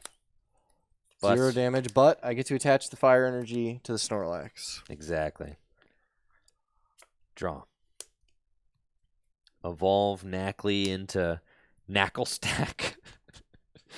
And Juniper. Discard my hand, draw 7 cards.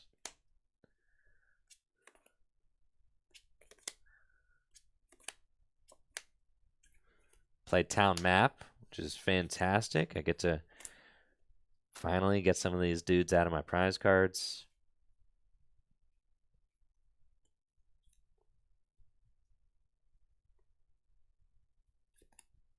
attach Technical Machine Turbo Energize just to get it out of my deck.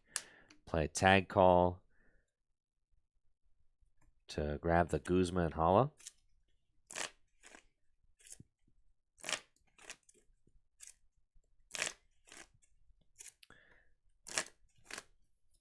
I don't know if you're ready for this play. Are you going to energy assist me? I was thinking about it. Watch and learn energy assist. Yeah.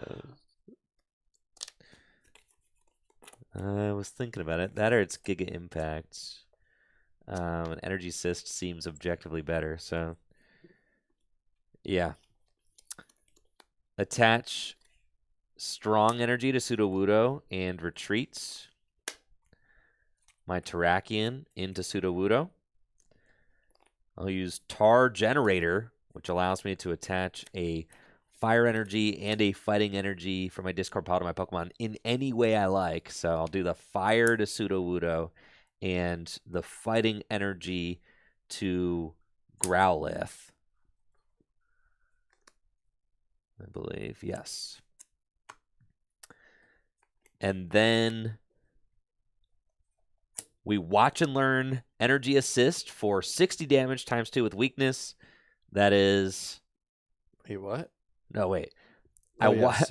I watch and learn for 40 damage plus 20 with strong energy. 60 damage times 2 with weakness is 120 for the knockouts. And I'll accelerate the fire energy from my discard pile to Growlithe and take Hisuian Arcanine off the prizes. Well, Can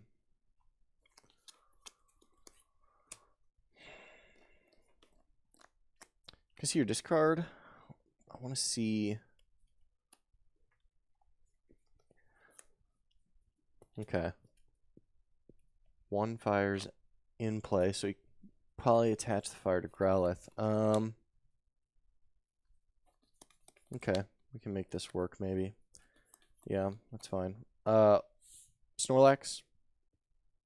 Draw. I don't love doing this, but Twin Delugia.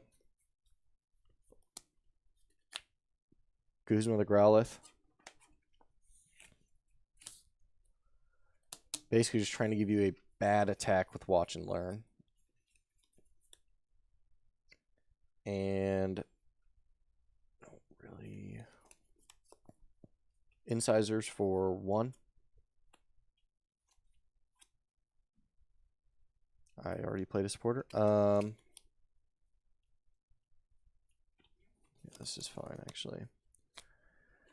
Arrow Ball for 20, 40, 60, 80 damage. Yeah, the Growlithe goes down. That is tough. Okay. 2, 4, 6, 8, 10, 12. I'm like close to, if I really load up the Sudowoodo, that seems so silly.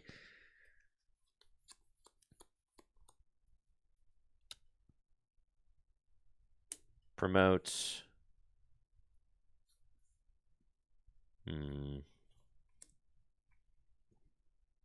Yes. Promote tracking. Draw.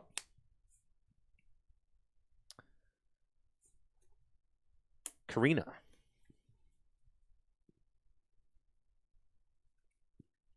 Ooh. I've already used my letter, didn't I? Earthen Vessel? Earthen Vessel, I did. Yeah, yeah. All right, never mind. I had to take it back, take it back, take it back, take it back. Yes. Because I thought there was a letter in there. All right, give me a second. This guy up 3 prizes. I thought there was a letter in there, bro. Oh, wait, no, I have the plan. All right. Promote Terrakion. You lost the plot a little bit. I did lose the plot, but I actually have it. All right. Draw. Play Karina. And we'll Karina for Garganackle and Battle Compressor. Evolve Knackle Stack into Garganackle. Play Battle Compressor. And we're going to compress Grant, Battle VIP Pass, and Evolution Incense.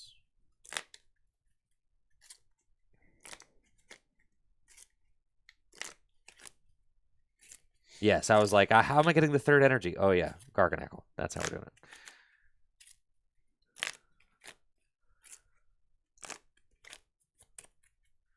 Okay.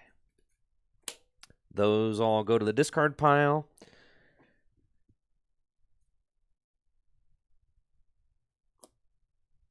Okay. Tar Generator. Those two onto Terrakion. Energizing Rock Salts. Fighting to Terrakion. And we'll get there. We'll get there.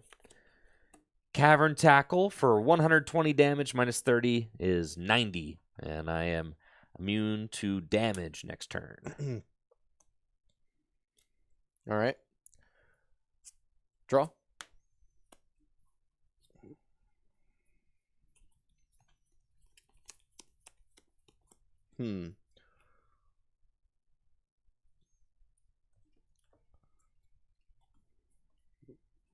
I'll put the Guzma back in.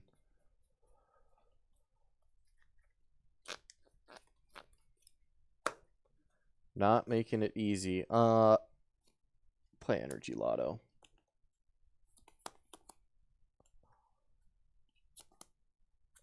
Whiff.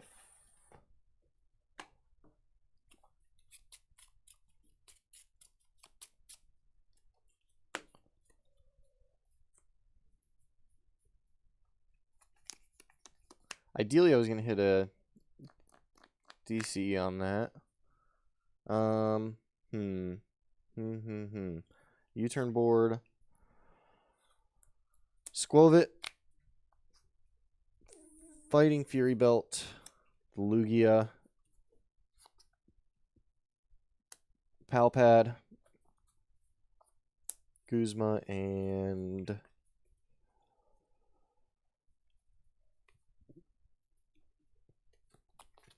Raihan.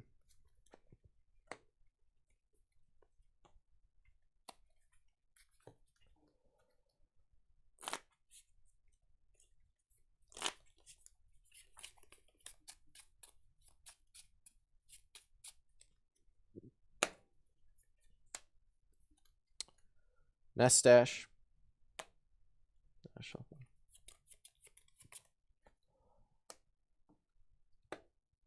Draw card. Instruct.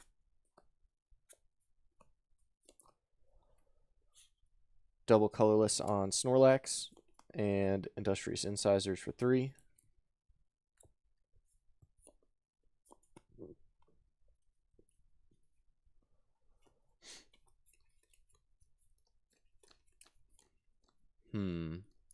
So you're going to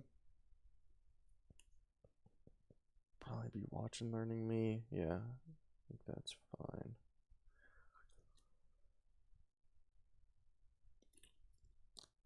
So I'm thinking about what I want to knock out. I guess it wouldn't really matter if I preserve the energy on board because you could always retreat them off and attack with something else, but the Pseudo-Wudo could get annoying fast. So I'm sort of thinking if we Guzma the Coalossal, then you watch and learn me. What's the point of that?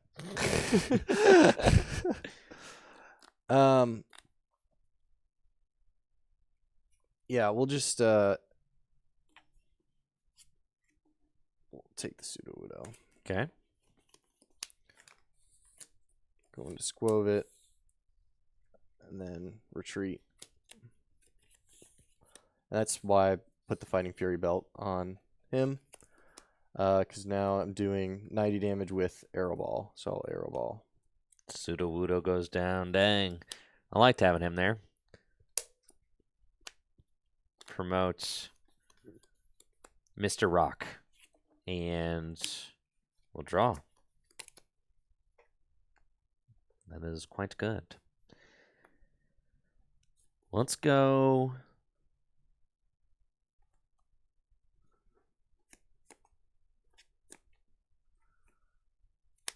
I gotta knock out this Lugia. I know Snorlax is there.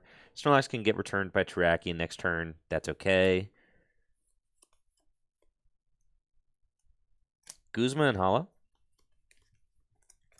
And all I want off the Guzma and Hala is this Focus Sash, which is just a really good card.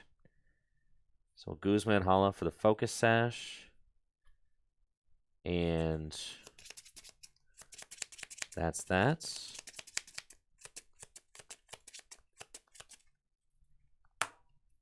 I think I've got enough energy in my discard pile, right?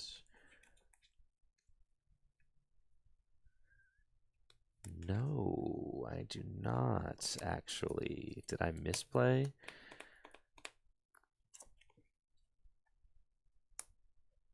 Hold up. Sorry, I know. Takesy backsies. I'm washed.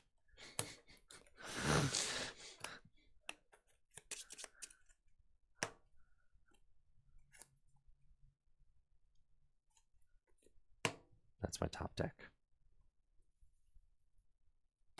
I want to check my discard pile first, you know? Okay. So in order to knock out the Lugia, I can't attack with Terrakion, and because Terrakion can only attack back-to-back turns. My supporters in hand are N and Guzma and Hala, so I'm going to play Guzma and Hala this turn. I can get Floatstone. I just need like an attacker that I can actually power up, and I just have to retreat the Terrakion in order to guarantee an attack this turn. So I think that's what we're going to do. Promote Terrakion and draw. And I just want to play Guzma and Hala this turn to go get Focus Sash. So I'll Guzma and Hala, discard Hisuian Arcanine and Ultra Ball, and get the Focus Sash out of my deck.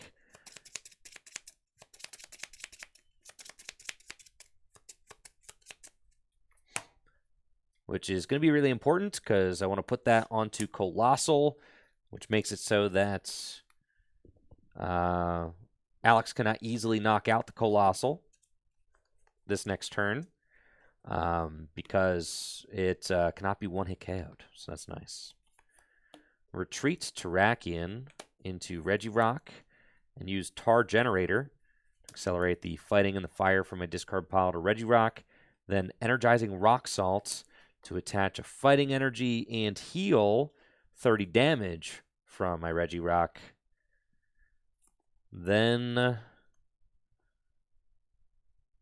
Giga Impact for 140 damage, minus 30 for resistance. It's 110 plus 90, 200. You are knocked out. I'll take the Groudon.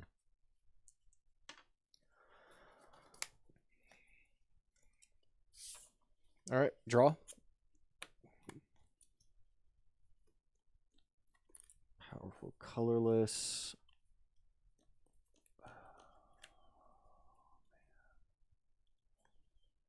So I need to be able to return this Regirock. I'm pretty sure Hex is on the bottom of my deck. Yeah, Hex would be pretty good right now. I didn't want to have to retreat all those energy off the Terrakion, but I didn't top deck into one. I've got like 3 energy in the deck. I didn't find one there. Yeah, and I can't really afford to Raihan because the rest of my hand, to be honest, is just not that great, and I don't think just one card is going to fix this. 60 damage, yeah. We will Nest Stash.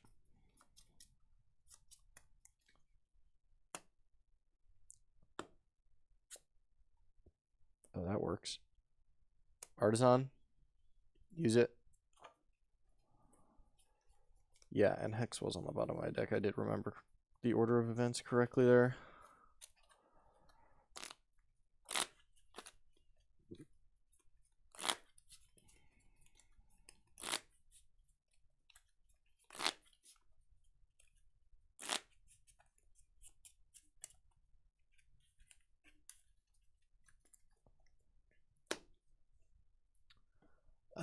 Instruct for 3.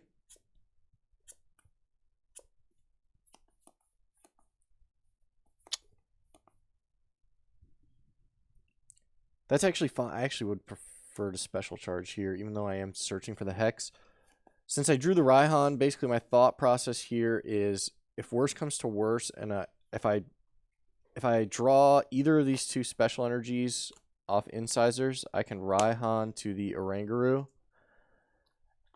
at least setting up another attacker to knock this out that's not Snorlax.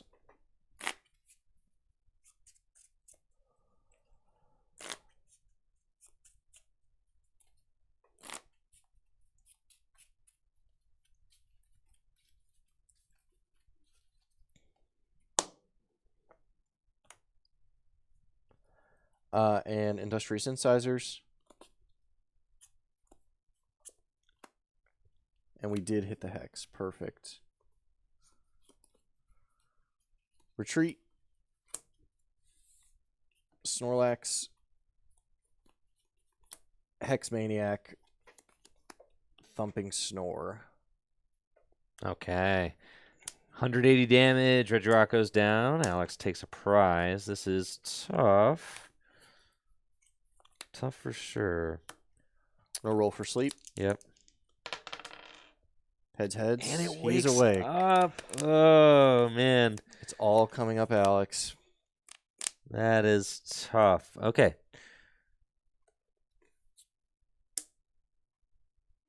We will...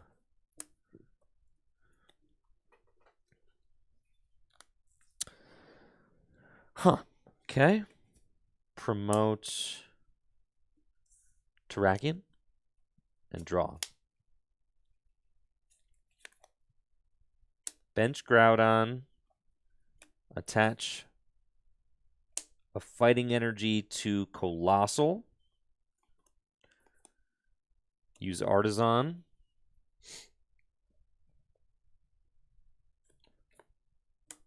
For Carbink.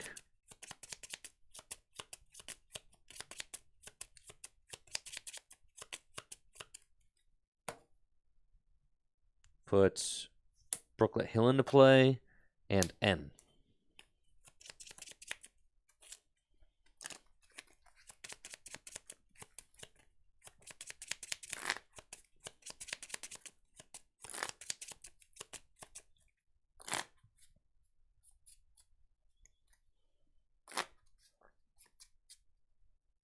And I get 2, you get 3.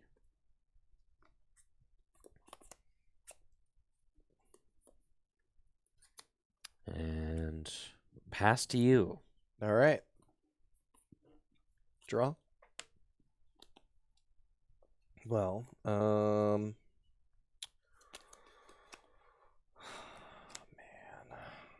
I have both of my special energies. Really, I need the rescue stretcher to be able to get Lugia back.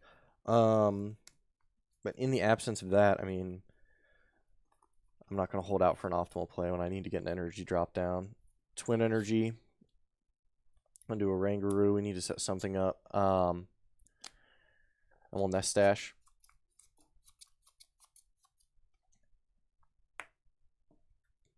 Draw 1.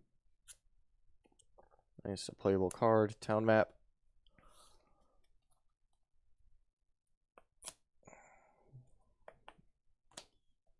Instruct for 3.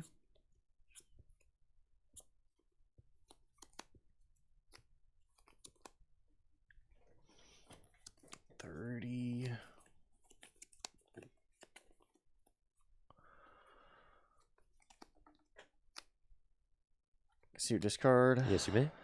All right, so I'm almost looking at taking down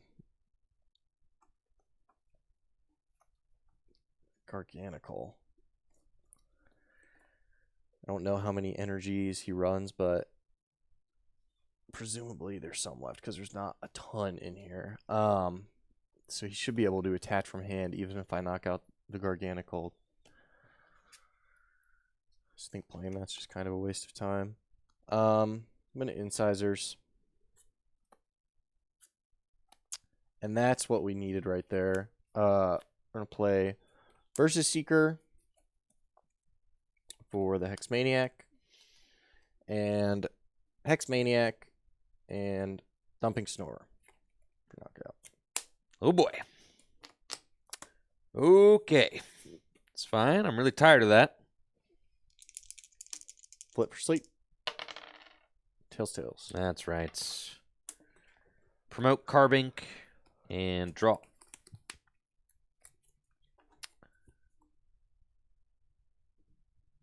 That's okay.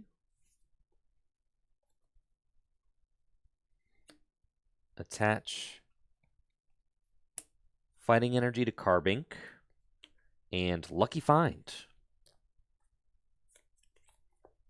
for Super Rod and Quick Ball, which may be the only 2 items left in my deck.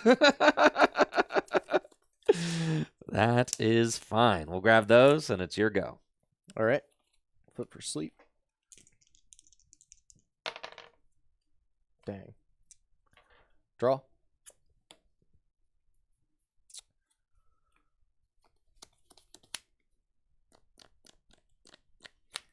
Yeah, we'll go ahead and commit that there. I think I already ditched the therapeutic. Let me think. I did not ditch the therapeutic. Okay, so there's just an out to attack with him without needing to switch, which would actually be great. I know I just put Guzma Hala on the bottom of my deck, so I would like to search it with Quick Ball. And we're not going to need Marnie, so she can go. Yeah, so we've got the therapeutic, we've got the rope. There's definitely things we can do. The Tate and Liza would be good too. Fail the Quick Ball.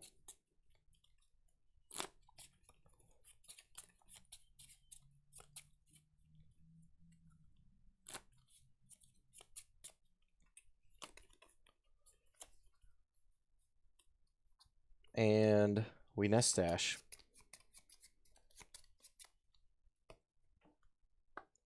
Draw 1 card. Okay, we got the stretcher.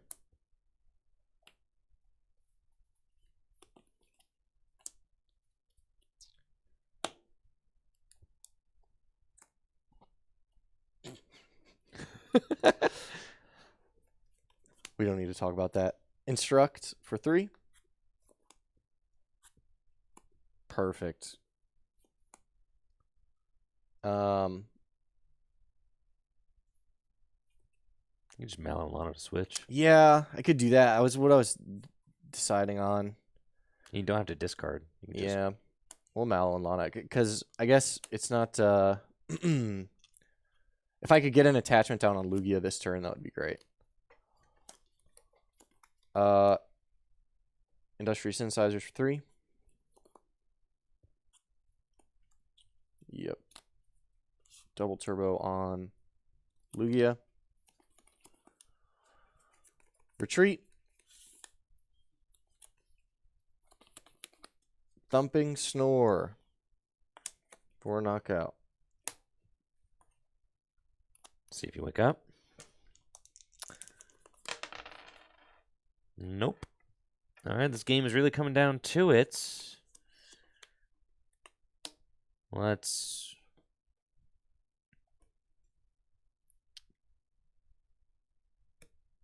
promote Garganackle and draw.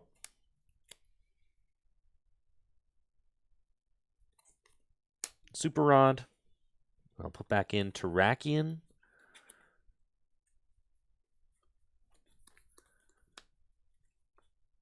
And I think that's all we want. Just Terrakion.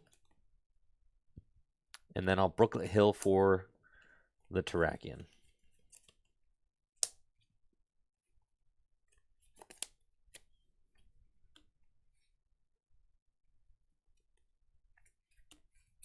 Floatstone to Garganackle. And Tar Generator. Then Energizing Rock Salt to get Terrakion fully loaded. Retreat for free. And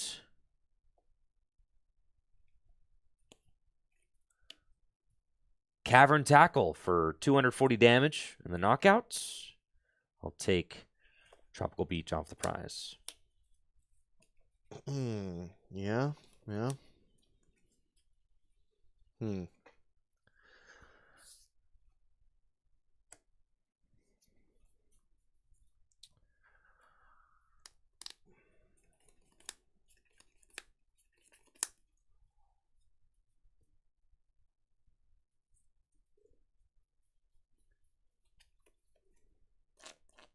Well, that's not great. No.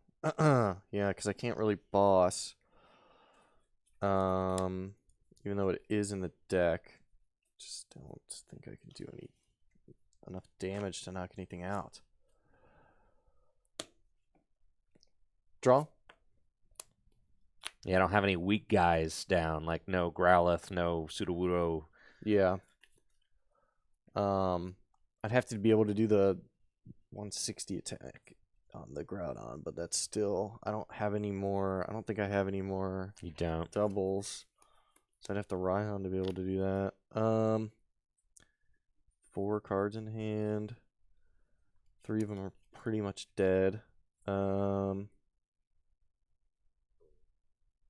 Yeah, well, we have to rope here. Yeah. And I'm going to give you the coal. Yep.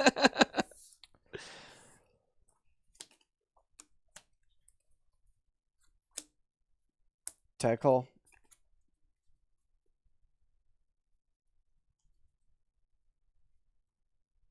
Gosh, even with the powerful colorless, it just doesn't do anything. It's fine. Okay. Fail.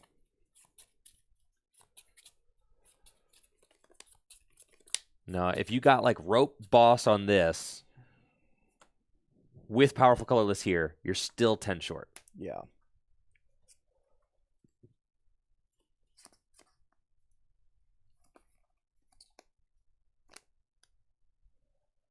Basically, I think my out is to probably end you and just hope that you can't do anything about it.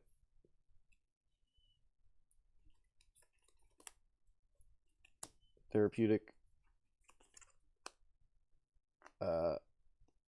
Nestash.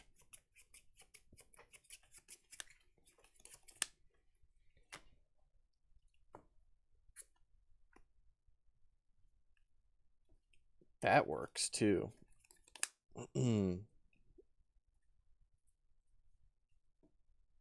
Yeah, it's Iono. Okay. I'm realizing that I misplayed by promoting this Coalossal 100%, but it's fine.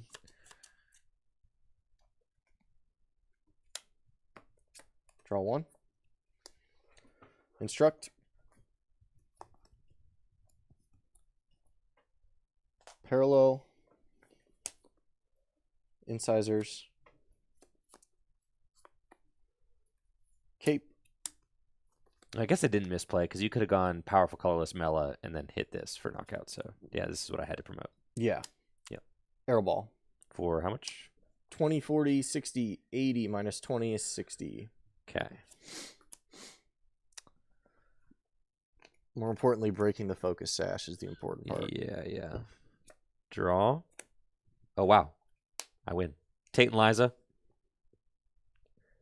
Do I win? No.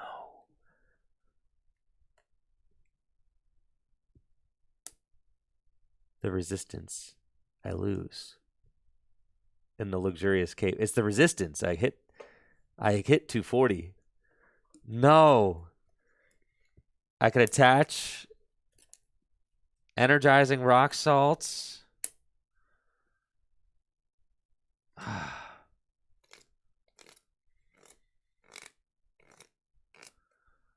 And tar generator, but I'm just 240 no matter how I look at it. Oh my gosh, I'm short. Up to 4. Up to 4. Energy. Yep. It can only do. All right, so here we go. We got Tate and Liza. Oh man. This turned into quite the game, huh? I know, right? Hold on, this is my hands. I was like, oh, I win Tate and Liza game, but that Luxurious Cape. There's a Guzma in my deck that just got Iono to the bottom that I cannot access. I can't Cavern Tackle because I Cavern Tackled last turn. And I know that Alex has access to Boss. Used Arrow Ball. Wow. Yeah. Sure. Tate and Liza into this guy. Gosh. Is there any other play? No. Tar Generator, Energizing Rock Salts, and Magma Purge. And we'll discard all those. And I do 240 damage minus 30. 210. Draw. Attach a fire energy and Deep Crush. Oh my gosh, dude. game. Okay. I think that game was so close. That was so good. But it all came down to me. I think it all came down to me not getting an extra fighting energy into the discard pile. So like the turn that I battle compressored, I allowed you to use double Hex Maniac because I didn't have a backup attacker powered up. The reason I had to retreat the energy off the Regirock was because I didn't have enough energy in my discard pile to power up a new attacker fresh, so I had to retreat it. But if I battle compressor one more energy away, that's never a problem. Skill difference, I don't know what to tell you, man. I mean, you would have lost 6 turns ago in a real tournament. No taking that back. I mean, come on. Ugh. Yeah, that one felt good. I was glad I didn't let down the believers with such a bad start. I thought for sure I was going to lose, and then I did hit. I mean, there was a part of it where I just said it's all coming up, Alex, and from then on it just was. It was like every time I draw 3 cards, I'm like, oh, we're not hitting it, and then the final card is the Hex. The final card is the Versus Seeker. It was poetic in a way. I mean, the good guy definitely won for sure. As soon as I saw Riley in chat say that Andrew's the GOAT for winning the Fighting Colorless matchup, I knew from then on I was like, I have to do everything in my power to win this game. Yeah. I think wow. I mean, that end at the end, perfect. The cape down at the perfect time. The fact that I'm doing 240 damage on the final turn and it's not enough to win. Yeah. No, I needed that cape and I didn't even realize it. I was like, I don't even think that it matters, but I'll put the cape here just in case. Oh, it mattered. That was crazy. Even if you end, I have like a higher chance of finding the Guzma because it's in my hand already. But I figured you were sitting on it for sure. Yeah, I knew your hand needed to go because I had Raihan, so I could have like done the Deep Crush stuff. But I was like, I know he's got something in that hand. I gotta get rid of it. I keep feeling like the Fighting Coalossal deck, there's so much cool stuff going on here. There really is. I really love the deck. I think that it's like a couple like little tweaks away from being like being exactly where I want it. It feels very strong and I really think it's promising. We had a little bit of a slow start that game. Obviously, we both did. Yeah. Having to wait until I manually attached 3 times to a Regirock was kind of not great. So we prized a bunch of guys. Never got to see Hisuian Arcanine, unfortunately, but that was a really good showing for sure. All right, so I think Alex and I are going to call it for today. We've got a lot of stuff that we've got coming up tonight. I'm going to work on a little bit of a video thing, and then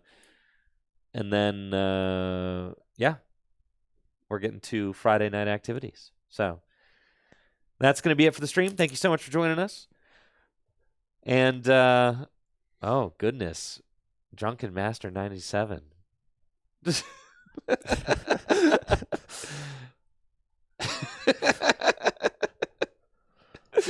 You guys all take it easy and have a good one. Make sure to check out fullgripgames.com and dragonshield.com to support the channel. And I'll be back on Monday with some more Pokemon stuff. We've got some more Pokemon TCG Live coming up I did schedule with JW. We're gonna have him come down one more time when Twilight, when we're doing testing for Twilight Masquerade. JW is gonna come down one more time as well. So very thankful for having you on, Alex. Thank you for joining us today. Yeah, thanks for having me. Yeah, man. And that's it for us. Y'all have a good one. I'll be back on Monday. See you.